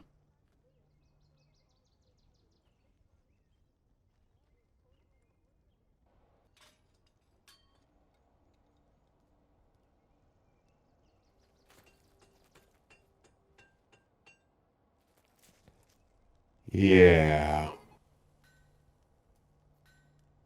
Afraid I can't do that just yet.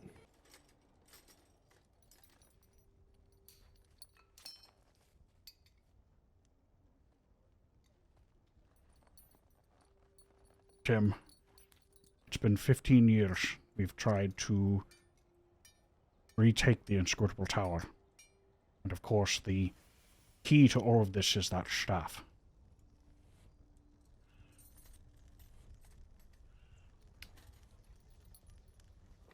I don't wish to diminish your accomplishments. But if you are not capable of wielding it at this time, not only could it kill you, but it would make you a severe target.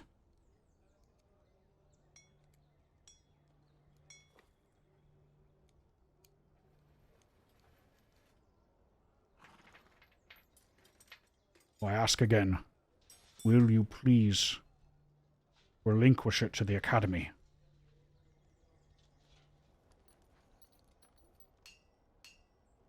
I answer your question with another question. How do you know I can't handle it?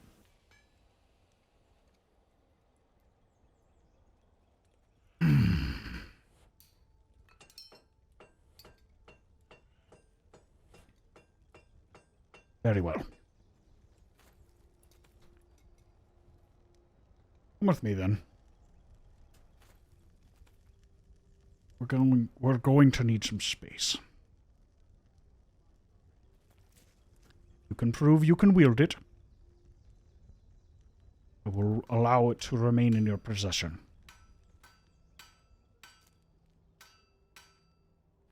If you cannot, will you agree to surrender it?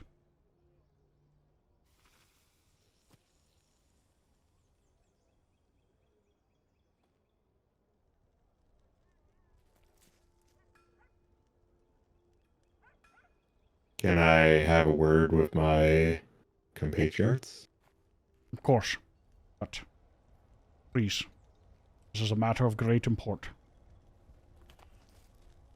I have to speak with the Directorate. And if I cannot convince them of your capabilities, they will find other means of taking it.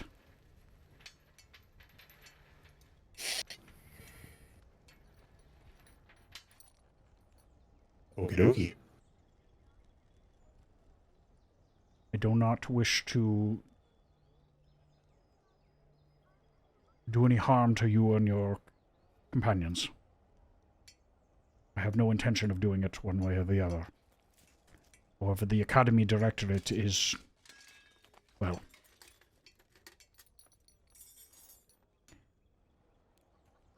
they operate on a different moral code.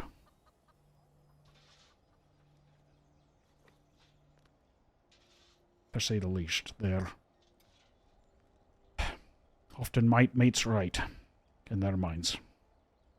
Those with the greatest capabilities make the rules. You understand? I understand quite well. Very well. And he steps aside and approaches River away from you all.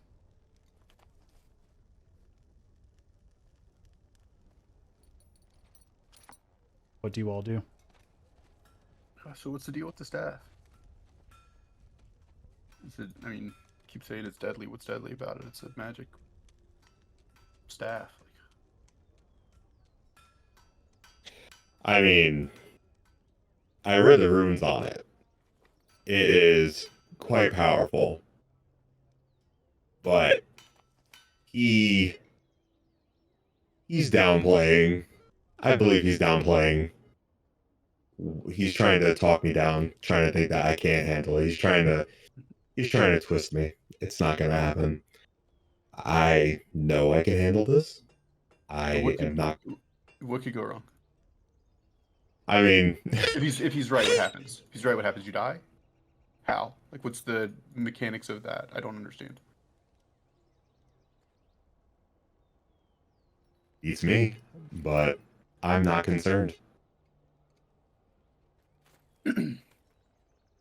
Does it like I'm not a big magic man here, but like I had to attune to these boots. I know that I've attuned to this ring, these 2 rings that I have.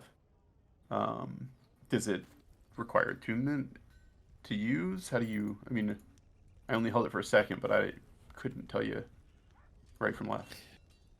I mean, we're gonna find out when we do this. When we actually to do it, I was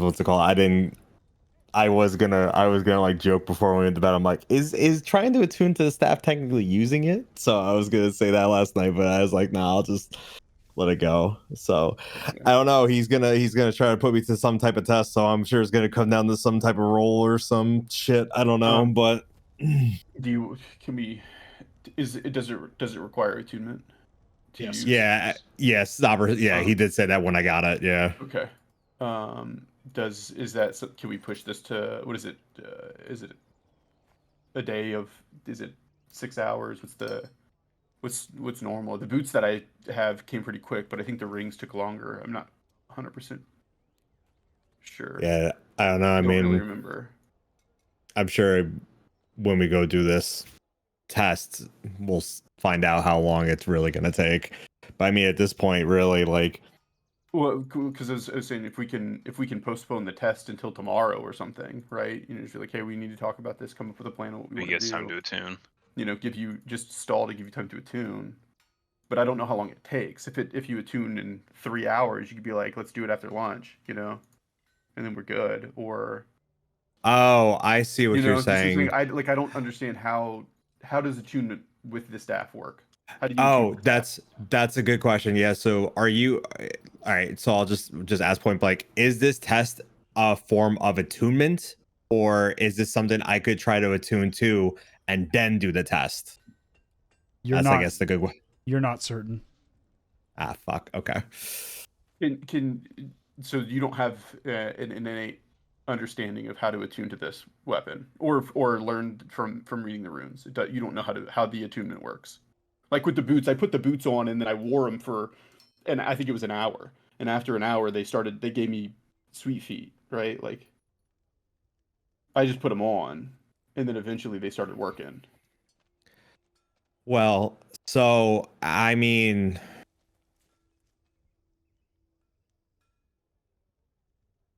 okay.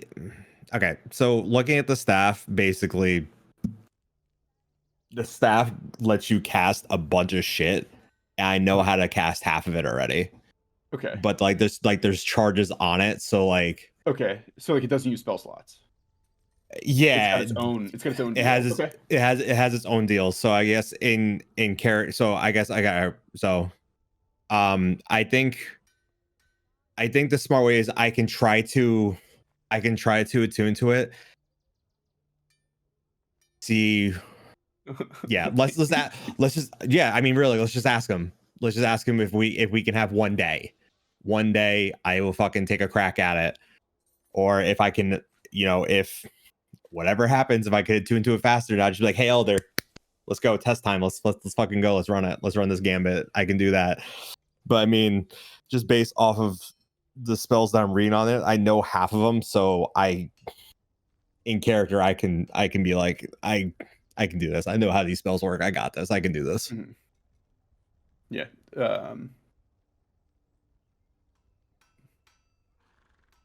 Makes sense to me. Okay. What do you think, Cedric? Yeah, I mean, we have a pretty decent idea of what typical attunement is based on everyone having some sort of magical item at this point. So as long as this one isn't like a weird item, it shouldn't take long, but we'll find out. And I will, because I'll say, oh, that was some weird feedback. It says it requires attunement by a sorcerer, warlock, or wizard, and since I subclass as wizard, I can. You have, I can technically do it. So yeah. Cool. Okay. Yeah, sounds good. I think it's good. Hey, Elder. Me and my buds talked about it. Hate to ask, but we did do you a solid.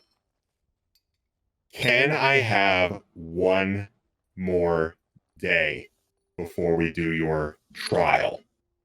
And then whatever the results are, I will abide on one condition, that no matter either way, I keep it the staff or I give, you uphold your end about allowing me back into the academy. Tim, the fact that we're offering this opportunity is the answer I'm going to give you. I have to talk to the directorate today. Tomorrow, they will send, if I do not talk to them and tell them that you're capable, they will send someone to collect it. Okay, all right. What time is it? Funny enough. Like just after dawn. Oh, it is the crack of dawn. Okay. Can you give me till sundown? I can arrange that. Sundown, you either need to relinquish the staff to me, or prove that you can wield it. And I can still go into the academy either way? Yes. Damn, alright. Let's do this. I will see you at sundown, right here in 12 hours? 10 hours? What was that? 12 hours, essentially. 12 hours! I'll see you then! I'm serious, Tim. Robot. If you're not ready, that staff will kill you. Whatever kill you doesn't make you stronger, am I, right? It's your funeral. This guy. I already died once, right? What's the worst gonna happen? Very well. See you at sunset, Tim. He watches Eldrick and River go about their other business. That's... Mechanically speaking, Tim, you can in fact cast most of the spells that are contained within the staff and its various charges.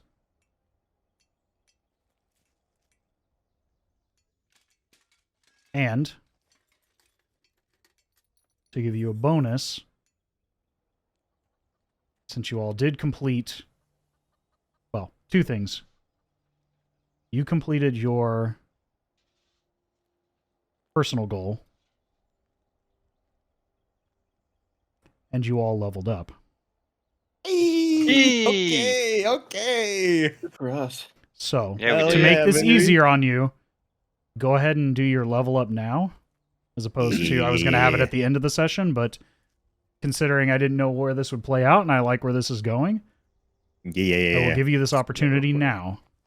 Hell yeah, baby. Okay. You can also take your extra feat that you get for completing your personal quest. Oh, okay. Nice. Congrats. How do I? Thank you. How do I do that? So under your character sheet, under feats, you can add an extra feat. Okay.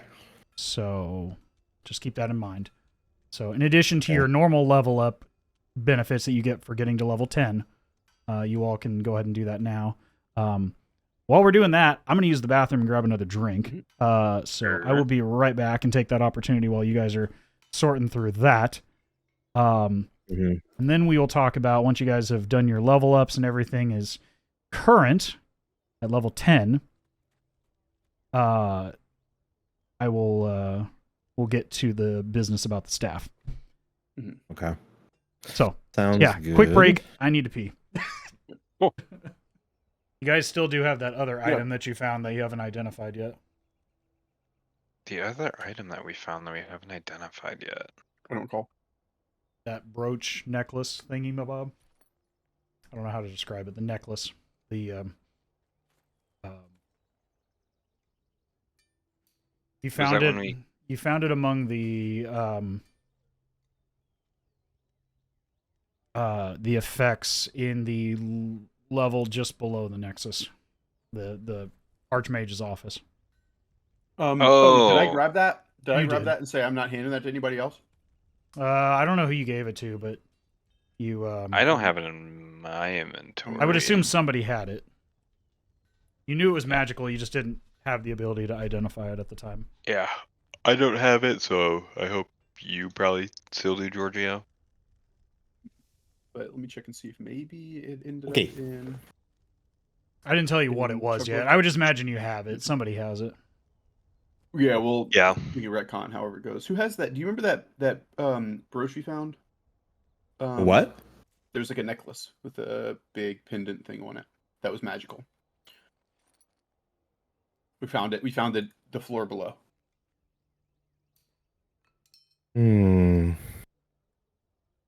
I don't recall. It's not in my Necklace. inventory. Not my inventory either.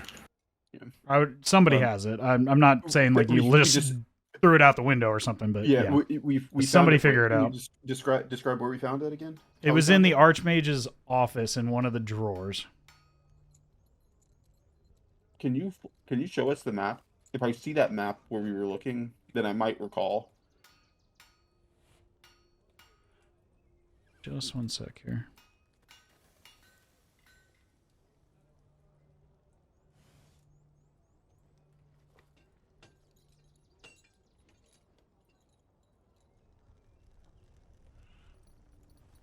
It was in this drawer. Okay. I think that I did go over there and search. That was me. Do you remember that? Yeah. Specifically, it was. That's me. why I Okay, brought then- it up. Yeah. So if I did that, I think that it's magical, and I can't. I feel like I would have. I put it on. I said, "This feels nice to wear." Oh, Is I that do right? remember that. I remember you saying that. Yeah. Is that right, JJ? You definitely felt. I don't know if you put it on or whatnot, but you have it with you. Now that I've looked at it, I think that I found it. I put it on, and I could tell it was magical, but it felt nice to wear, so I didn't want to give it to anyone else.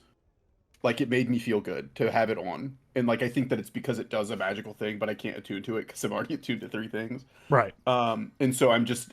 Yeah, it's your choice how you want to treat it, but you all haven't identified it yet. Let's. So if we're taking the day, he's gonna try to attune to his staff.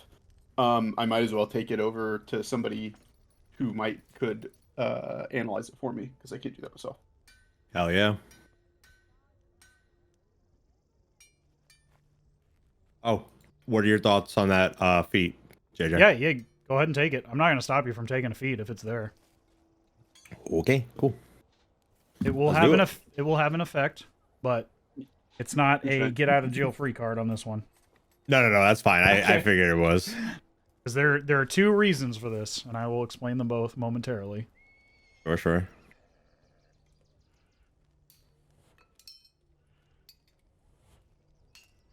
Shiny, I've come to the conclusion, and what JJ tells us in a second might change my mind, but I think that you're about to die. I think that completing your personal task and getting your extra feet. Time to die. I lived a good life. I think that's I lived a good life. You did what you needed to do. You lived two good Character's lives. done. Yeah, True. right. No one's died in over 2 years, like two in real time. We started this campaign at the beginning of 2022. Jesus. I Yeah. honestly It's thought you been might have literally- died in that courtyard, to be honest. Oh, Close. You were Let me ask- so close. can I ask you? When we were up at the top of the tower? Did you throw us a bone with that thing, or were you planning to do that the whole time? I really gotta know. Call The dead lightning. lady in the middle. With bringing She her was back to gonna. life? That was one of the opportunities towards the end. Yes, Okay, I already alright, I planned was that. curious. Yes. Okay, cool. I thought he was okay. And there, They're like, damn, they're screwed, huh? Yeah. No, honestly, I didn't expect you guys to trigger the chair on the first try. I thought that might have taken 2 or 3 tries. The DC on those chairs is 20. Yeah. If that- are you fucking kidding? Yeah, Oh you my guys God. rolled. The only reason Chugrulk triggered the first one is because he rolled a nat 20. that's- Otherwise, off he the bat. physically couldn't do it. It was just sheer dumb luck. That's fucking crazy. That's hilarious. If it hadn't been an nat Which is- 20, he would have taken a shitload of damage. Which is, yeah, I was going to say, which is great that happened because we almost died. Like, that was, no, very it was close to perfect just- story wise and just comedically because yeah. you guys yeah. were in analysis paralysis for like 30 minutes trying to figure out what was Trying to going figure out on, and what Chugrulk exactly just fucking fell into it, and it was really funny. So I That just was rolled with brilliant. it. Fixed chair. Yeah. I was like, okay, go for it. I want to see what happens. And he rolls a nat 20. I was like, fuck it, let's go. All right. Initiative. Yeah, because And once all you that- trigger the first chair, it opened up the first portal. It's hilarious. Well, I glad you- changed it a little bit. So behind the curtain, Mhm. originally it just says every round at the top of the round at initiative roll 20, 1d6 planar creatures appear from some other plane via the Nexus. I changed it for not only Tim's backstory, but also to add more creatures, but of a lesser CR. But there was more of them. yeah. I liked your version better. Your version fucking was cooler. We almost died, but it was lots cooler. Right. And I made you guys roll to see what happens. They were all the same creatures, but there was a lot of them. That's why I thought it was more fun. And I didn't have to sit there and like try to figure out like umpteen different creatures that all had different effects and try to like I only had to have like 5 different creatures and they were relatively all the same. So, sorry. Removing the air of mystery behind that one. That was fantastic. I didn't expect whenever we finished the 8th chair for it to make everything vanish. I thought we would still have to clear the room. Mhm. And so I was panicking because I was like, there's just too many things. We're just going to die. Right. I thought we were just going to die. And I They was were like, not incredibly like tanky. I think the biggest ones only have like 35 hit points. It's Yeah, just they the just- sheer they just number kept- of they them. But there was a coming, lot it's like- of them, yeah. And it's like more portals kept showing up, and it's like, if we And they don't hit like they don't have great accuracy. The best one was a +5 to hit, but they have 5 attacks. Yeah. So on average, they're going to Roll hit enough 2 or dice. 3 times. Yeah. You roll enough dice, yeah. So it was crazy. So we did it. No, it was good. I enjoyed that because most of you guys were pretty well spent by the end of that encounter. That was I a had long like dungeon-esque. Mm-hmm. Yeah. I had literally no if I go to my actions limited use, every single box was checked. I All know, had mine left- too. I had 26 health left, and I think I have one more potion. Let me look at potion of healing. Yeah, I have literally one more potion. I had 26 health and one potion, and that was it. I had nothing but it was ridiculous. Right. Oh, I no, can't believe I got almost all my do have- HP back with that. I was like, oh, Yeah. I'm ready to fucking roll. Let's fucking Just- go, I- buddy. I'm yeah. I'm ready. Why I did you do think I have gave you all potions, those fucking potions. potions? Yeah, 100,000%. 100,000%. They're all like, why is he giving us so many potions? Oh, fuck. We're gonna die.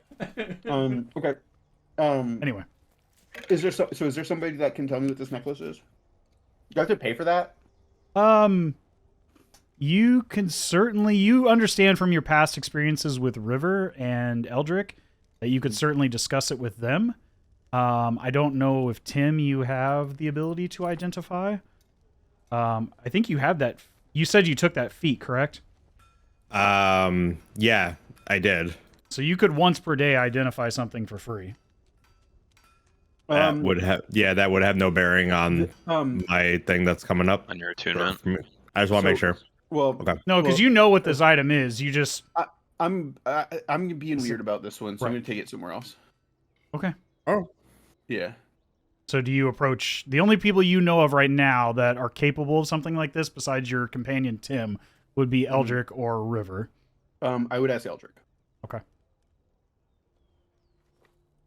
Do you present the... And so I would just go to him and say, hey, we found this earlier, and I've been wearing it, but I don't really know what it is. I can feel something going on. It's magical, but I... Yes, it's a, give me just a moment. Wait a minute. And you watch as he inspects specifically the amulet at the end of this brooch, this necklace. Mm-hmm. Where did you find this? In the tower? Yes, but where in the tower? I don't really remember. We were up there. There were so many different things going on. We were digging around and looking for stuff, and at some point, one of us found. I don't even remember if it was me. Did you happen to see a portrait of an elven woman? Red hair, slender physique. She was the former archmage of the city. Should I do a knowledge check or a history check or something to see if I remember? I personally don't remember that. I don't think that. You would have encountered that. You would have known who this individual is, given your experience at the time of the fall of the meteor. Okay, then we definitely no. The answer is no, because I think out of character. I think personally, like me, I think I would remember if you told me that I knew someone who was in a picture. Well, you would have known who the Archmage of Drakenheim was at the time of the meteor falling. Yeah. So I guess JJ, you tell me, did we find a picture? You met this individual. Yeah, she was floating. Yeah, it was. Remember? Yeah. Yeah. Yeah, she was the corpse bride in the middle of the room. I was like trying to beat around the bush. I'm like, talk to this person. Okay. Sorry. Yeah. No, I don't remember seeing any pictures. I don't think so. He doesn't know you talked to a corpse, or essentially what fine. was. Yeah, I'm not telling him that. I'm not telling him that. Yeah. So no, I don't think. I mean, we were looking. I don't even know if it was me who found it. I've been wearing it since we were in there, but this was. I can't remember where we found it from. This was often around the neck of the Archmage of the city. Yes, Adriana Modera was the name of the former Archmage of Drakenheim. You didn't find... I'll do my best to not reveal that. Nope. Just for shits and giggles, give me a deception check. Yeah. Nope. So deception 15, and where is 2, so 17. It's a shame, but this is one of her personal effects. But given that you found it, and it has no right to the account, it's not a heirloom or a property of the Academy. It was a personal effect. It is, well, give me just a moment. And you watch as he passes his hand, as he lays it flat in his palm, as this soft blue light forms over the top of the, as he passes it over the top of this brooch. Just a moment, make sure that I have the correct item name here.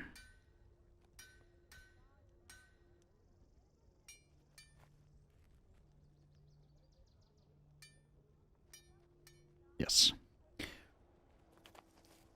This is an amulet of health. It prolongs the life force of the individual who wears it and is attuned to it. But mechanically, it is an amulet of health. And we should have gave it back to her.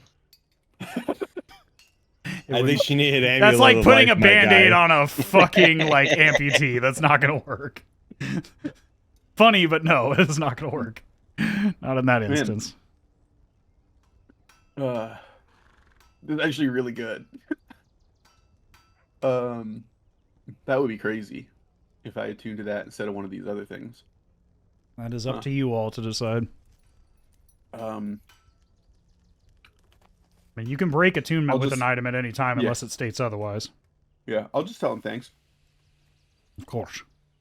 It is yours to lay claim to. It's not a specific item of the Academy. It's a personal effect, as I stated. She often would wear this. I would definitely take good care of it, though. Mm-hmm. Got it. Thank you. Appreciate that. Of course. And then I'll put it back on. But yeah.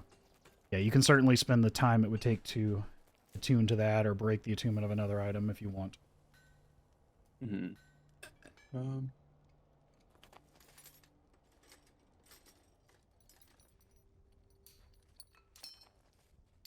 For now, no.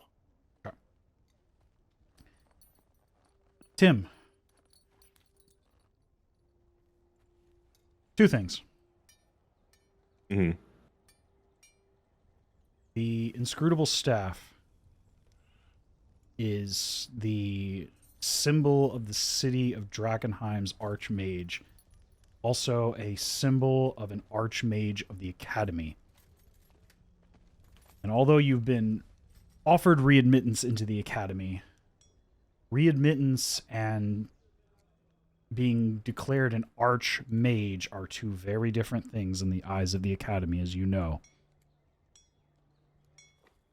Two very different qualifications.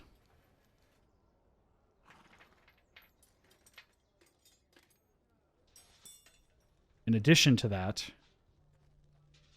what's the highest current spell that you can cast? Like spell level? Spell level, yes. 4. Okay. The highest spell that the inscrutable staff contains within it is a 6th level spell. Meaning that the item in question exceeds your natural capabilities as a spellcaster. Now, this is not mechanically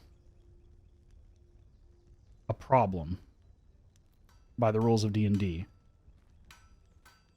But per the book that I was given, the basis of the narrative, and the basis of the understanding of the Academy and the understanding that the Academy has of its members, you know that the rings of the Academy represent the standing of the mage that wears them. Each ring representing a level of spell that one can cast. Meaning a level 1 spellcaster or one-ringed individual is of lower rank within the Amethyst Academy than a individual who wears 9 rings. Just to put it in perspective. You currently have 4 rings. Hence the rings of spell storing, mechanically speaking, that you wear now. That were given to you prior to your assault upon the inscrutable tower. And as you think this over in your mind, it suddenly comes into perspective why you were given those rings.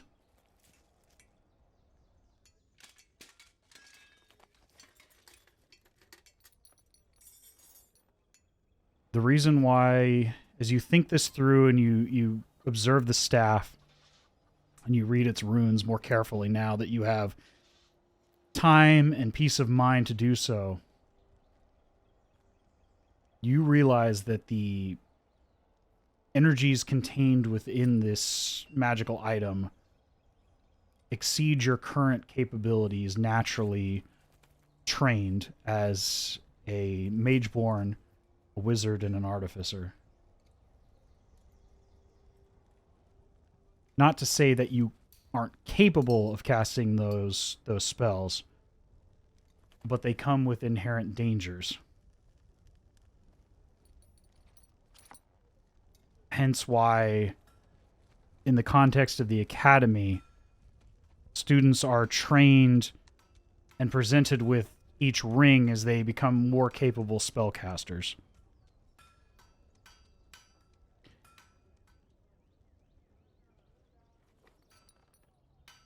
Narratively speaking, you understand in character, you've heard tell of stories of mages trying to exceed those boundaries. And very rarely do they go well.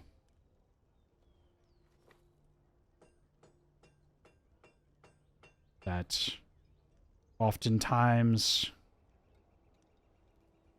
at best, the spellcaster is heavily injured. At worst, they're killed or transformed into something deserved of death. And given your past experiences, the whole reason you now reside, your soul resides within this construct body, extends to a similar mistake to try to cast that which you weren't quite capable of at the time.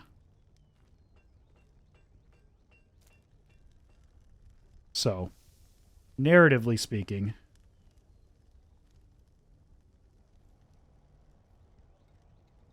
I'm going to go ahead and give you the full opportunity alternatives here. There'll be 3 rolls of exceeding each step more difficult than the last. If you succeed, you'll successfully attune to the item.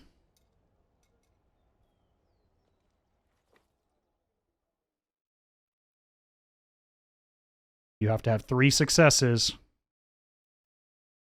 2 failures, and there's going to be consequences.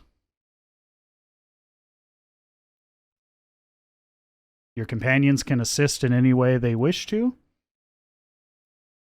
and each failure comes with consequences in turn, so keep that in mind.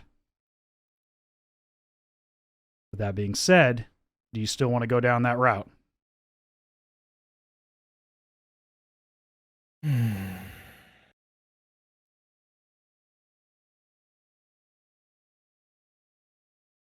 Yeah. Just to be transparent with you, Mm-hmm. the module states that, just show behind the curtain, the module states that the staff cannot be given to anyone who cannot cast a 6th level or above spell. Right. For mechanical and narrative purposes. Because you've multi-classed, that kind of inhibits you a little bit. So I'm taking that into account, but also your current capabilities, and also narratively, I just want to see what the fuck happens here. So, one way or the other, I'm giving you an opportunity.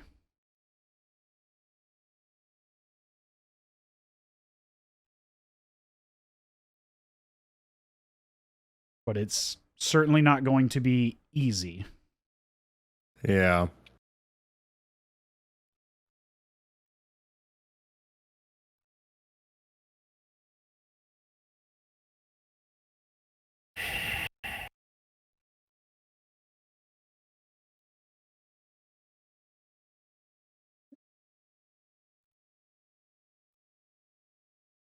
Roll the dice, Raggedy Man. In the 12-hour period between the time you spoke with Eldrick and River, you contemplate the options before you. You've sustained many hardships and grown as both a group and as individuals. Tim, you recovered memories you thought lost, and memories you didn't even know you had lost up until now. Coming with more questions still as to the mysteries of your former life. As you stare at this staff in your lap, thinking about whether to relinquish such a boon or to try to overcome the trials, thoughts of the past weigh heavily on your mind.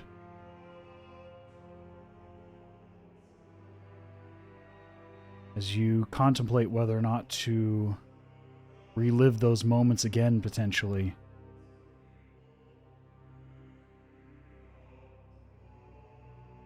After an hour or two of deep thought, you discuss with your companions that you are planning to attempt to attune to the staff to prove to Eldrick that you are capable of wielding such a powerful item.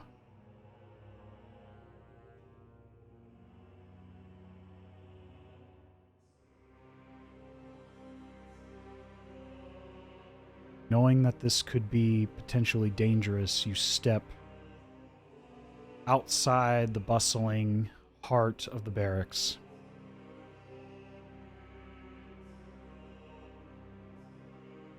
I would imagine that you all... Well, I'll leave it up to you. Do you tell the Hooded Lanterns that you are stepping outside the barracks for now, or do you go without saying a word?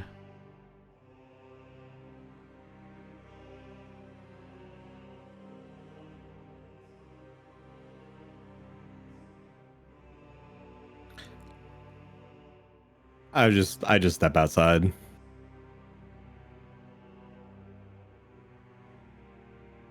Okay.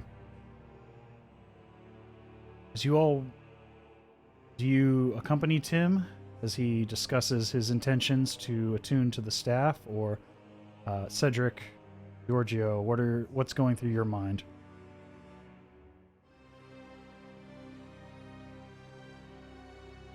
So we don't have any knowledge of this being like potentially hazardous. Everything else that we've attuned to in the past has been pretty cut and dry. So we wouldn't have any sort of indication that like this could be something that could really mess with him. Your only negative association with attunement was perhaps the brief attunement to the scepter of Saint Vitruvio, and perhaps the sentient nature of Ignatius that your companion now wields. But what you do know of these items is that they, and what you've observed thus far, they are on a whole nother class of power. And with such tremendous power comes inherent risk.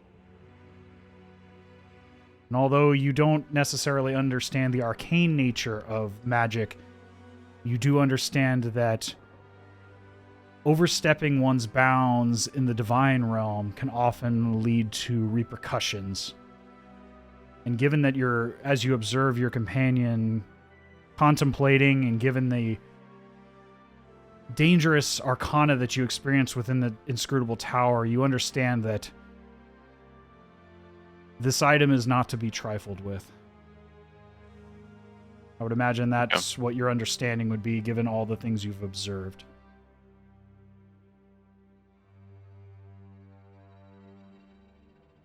That being said, what do you all choose to do as you watch your companion begin to proceed outside the walls of the barracks? I'm good with him. Yeah, I don't think we want the I'm staff not to be out of everyone's sight. Mhm. So, Of course. You wordlessly accompany your companion to a less conspicuous site. You find yourselves in an open-air courtyard in some dilapidated townhomes. Perhaps a former noble or aristocrat or businessman's courtyard that once played host to dinner parties, wine tastings, things of that nature, open air spectacles or performances, but enough space that you feel enough desertedness, if you will, that you don't feel like it would have an effect if things were to go horribly awry. As Tim, you step into this space and begin to focus your mind on the staff, funneling your arcane energies into it.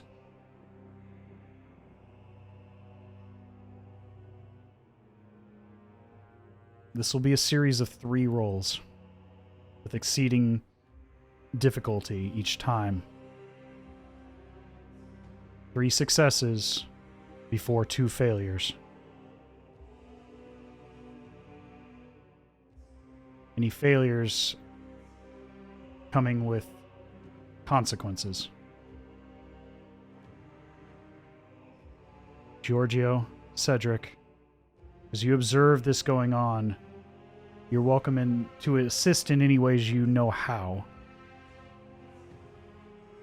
But keep in mind, close proximity to this item could also result in damage to yourselves. So, with that being said, Tim, as you begin to channel your energies into this staff, describe to me how you do so. Before that, I have a question for yeah. Tim in character. Tim, do you need help?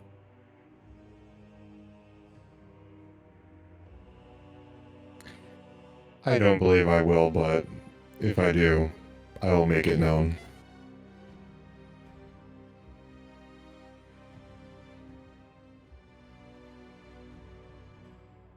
That's all I had. Tim, describe to me how you begin to channel your arcana and your innermost magics into this staff.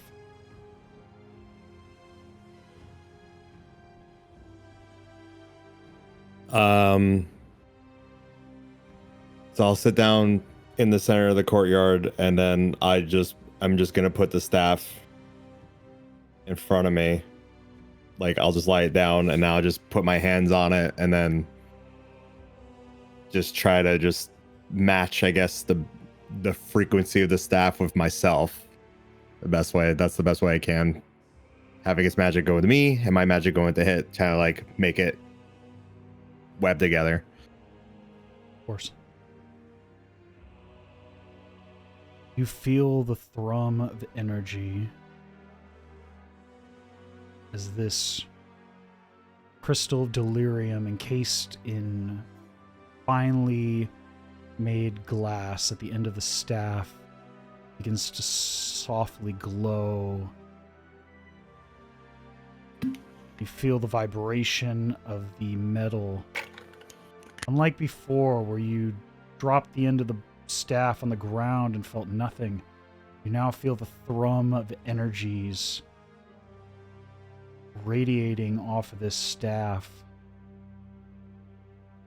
almost to the point where it matches the frequency of the metallic hull of your body. Not quite. Go ahead and give me an Arcana check, please. What does it look like for us?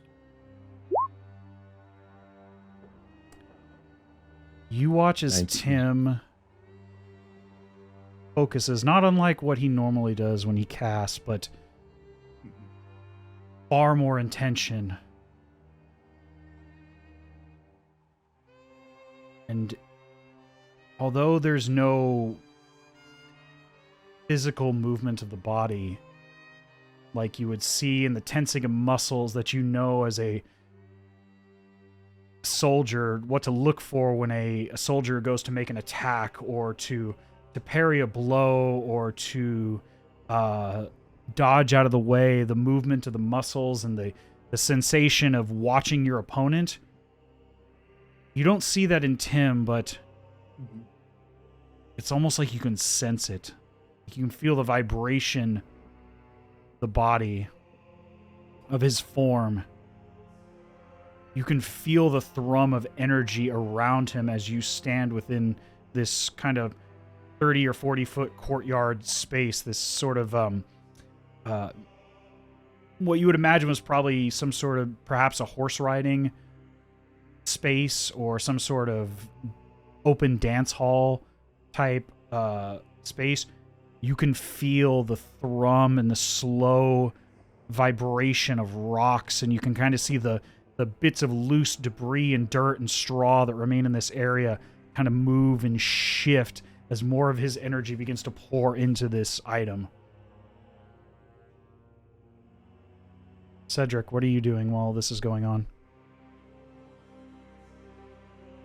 I'm just kind of doing the same thing, just kind of sitting back watching for now. Tim,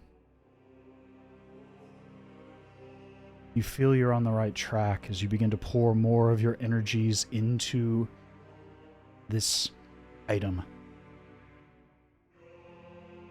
Although you can sense the nerves in your body, or what you pass off as nerves or some sort of apprehension and anxiety, you push forward through it to overcome it.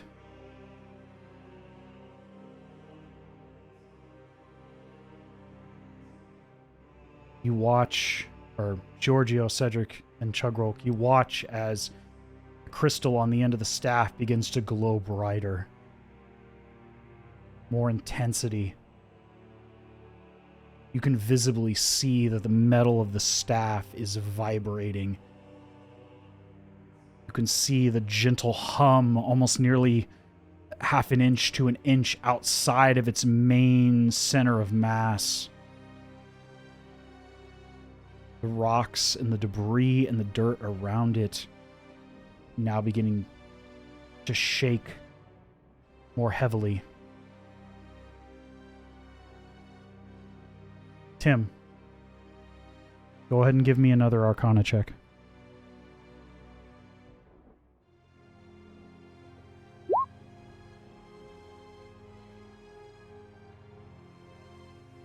You begin to pump more of your energies into this staff, trying to match its resonance as you do so.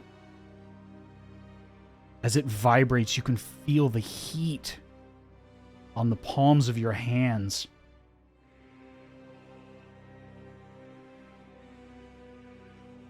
There is no fire, there is no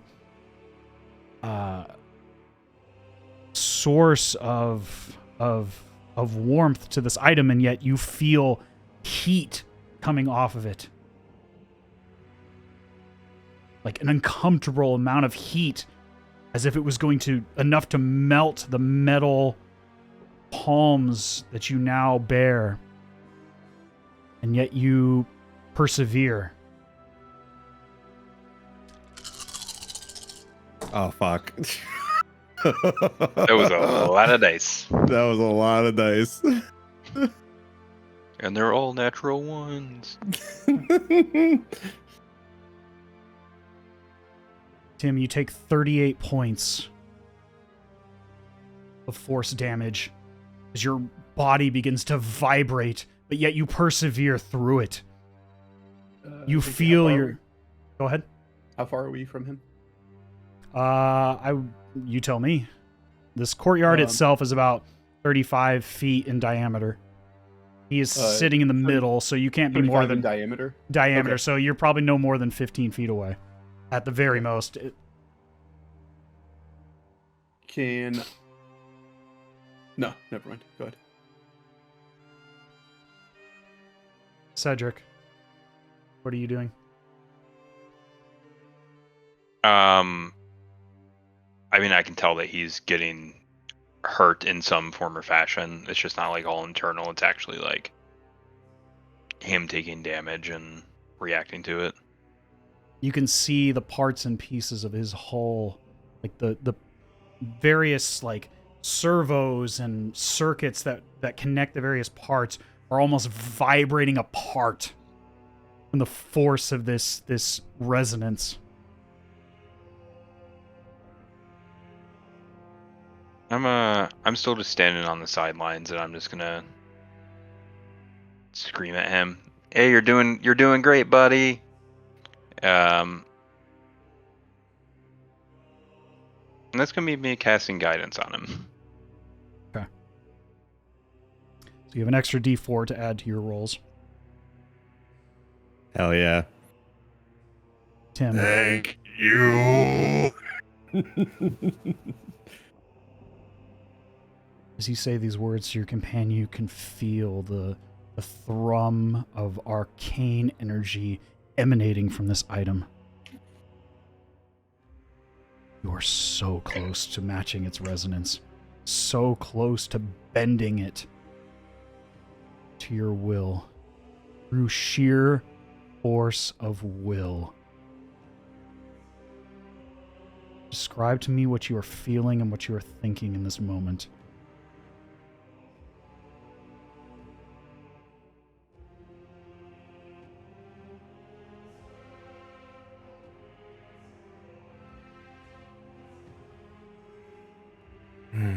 Good question.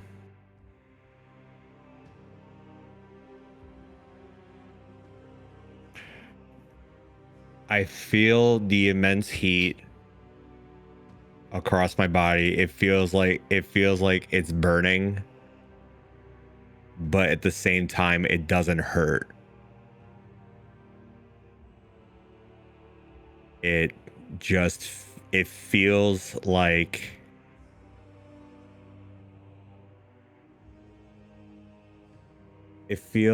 that my inner fire for wanting to take the staff is overcoming the fire of the staff slowly but surely, and that I'm going to best the staff, and it's not gonna take me out. As you focus your mind on this item, you are so close. You are just outside the focal point. You feel it in the core of this staff, in the heart of this delirium crystal. So close.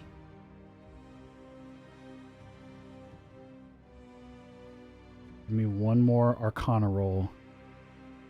The DC is a 24. Easy.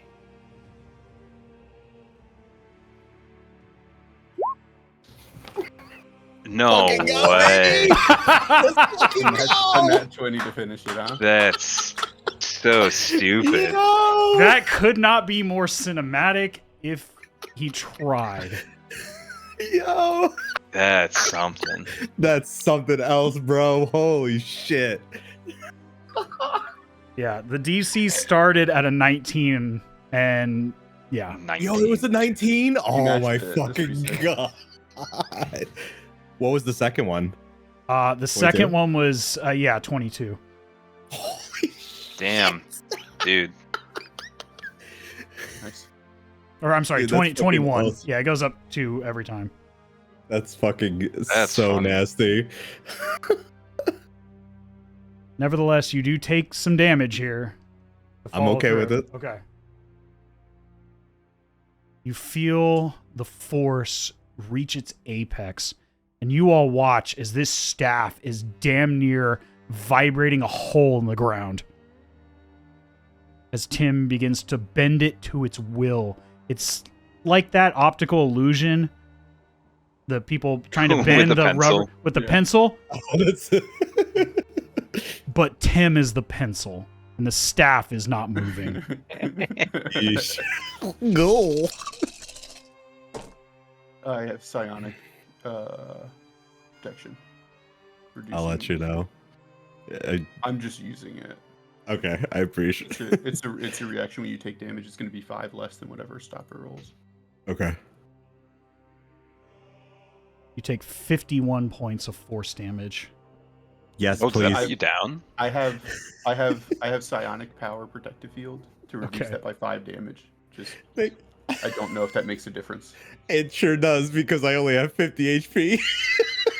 No shit. Okay, I'm at 46. That's 46 You're damage. taking 46. Yeah, Well, you so took I'm at 38, 43. and then that was, yeah. You took 38, and then this. And then 51, which is 46. that's 89 total damage, which would put him unconscious. From just stupid vibrating. Wow. So you got 4 left. As your body damn near explodes from reaching its primary resonance, you feel like the servos are disconnecting at the joints. The circuits are burning. The whole of your body is red hot. You all watch.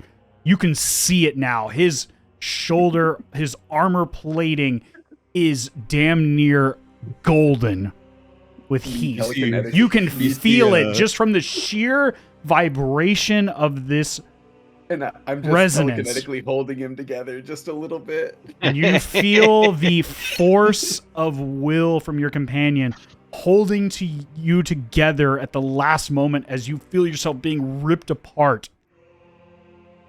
by this item. But slowly you grip the staff and force your fists into the ground as it ceases to vibrate and goes still.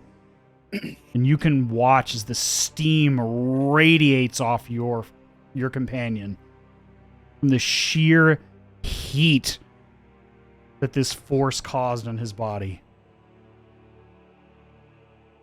But you are successful in attuning to the staff. Fuck yeah, dude. Let's fucking go. I feel like if you watch One Piece, Zoro, when he fucking took all that body damage for Luffy, if you ever saw that episode, I have to give you the clip. It's fucking great. It's such a good moment. He's just like, what's going on? He's just like, just sitting there fucking bloody. He's just like, nothing. I'm fine. No, I mean, that nat 20 on the final roll was pretty so fucking good. cinematic. It's so good. And the fact that Giorgio just basically kept you from exploding. Sure fucking did. One damage Thank over. you, dude. Fucking one. So you took 1 damage over your maximum HP. The protective field is a 1d8 plus 2, so no matter what, it didn't matter what I rolled, it would have saved you 2 damage, which would have kept you at least at 1, which I think is hilarious. That's fucking incredible. I don't think the dice are kind today. They sure fucking are. Yeah, you guys are rolling pretty well. Nevertheless, more exhausted than you've been since you found yourself in this construct body. Servos damn near ripped to shreds.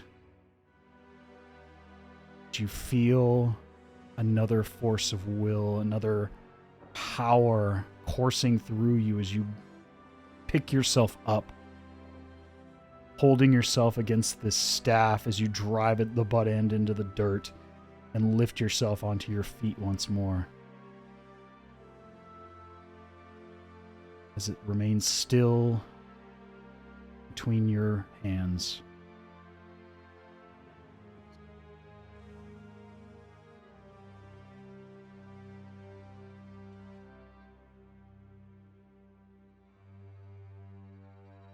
I don't know about you guys, but I'm feeling pretty great right now. You all watch as Tim is grossly leaking oil. I can.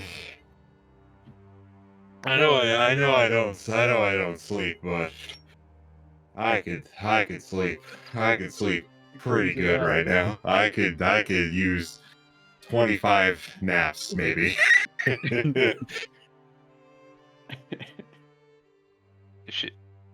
Should we get you to a potion person? No. I want Elder out here. I want him to see that he was fucking wrong about me. And then we can go get potions. I wasn't wrong about you, Tim. Oh shit. That's right, you weren't. You were here the whole time? You were here the whole time? You look as Eldrick and River step out from behind one of the adjacent buildings. We're simply making sure you didn't get yourself killed. You didn't do a great job at that. Yeah. I told you what can't kill you makes you stronger, baby. Woo! I'm feeling something. Alright. I can't say that the Directorate will be pleased, but they can't argue that you've successfully attuned to this staff. For the time being, it is yours to keep. But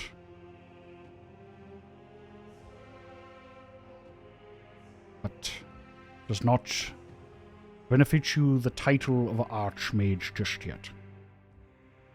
I'm okay with that. That's totally fine. Well, you may be fine, but the Directorate may not be. Keep that in mind. Well, if the director has a problem, they can talk to me. Well, perhaps in the future. Nevertheless, we will let's get you cleaned up. You look a mess.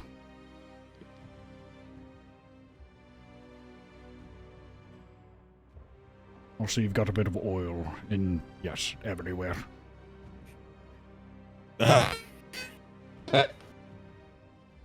guess I do. I don't think I've ever looked better, honestly. River comes up and she casts Prestidigitation to try to clean up, but as she does so, it just keeps leaking. It's like trying to clean up an oil spill with like half a handful of tissue paper.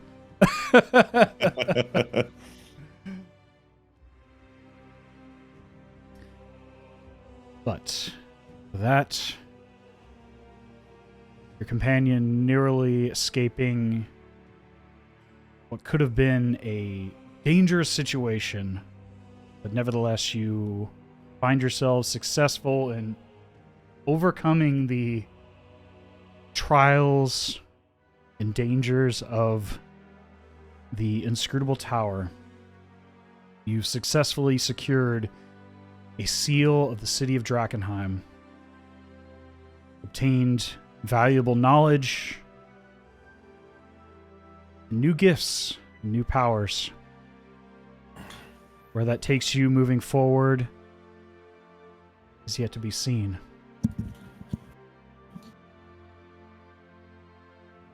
But I think that's a good stopping point for tonight. Crazy as hell. Yeah, extremely. We'll go ahead and pick this up next time, hopefully with Spudley in tow.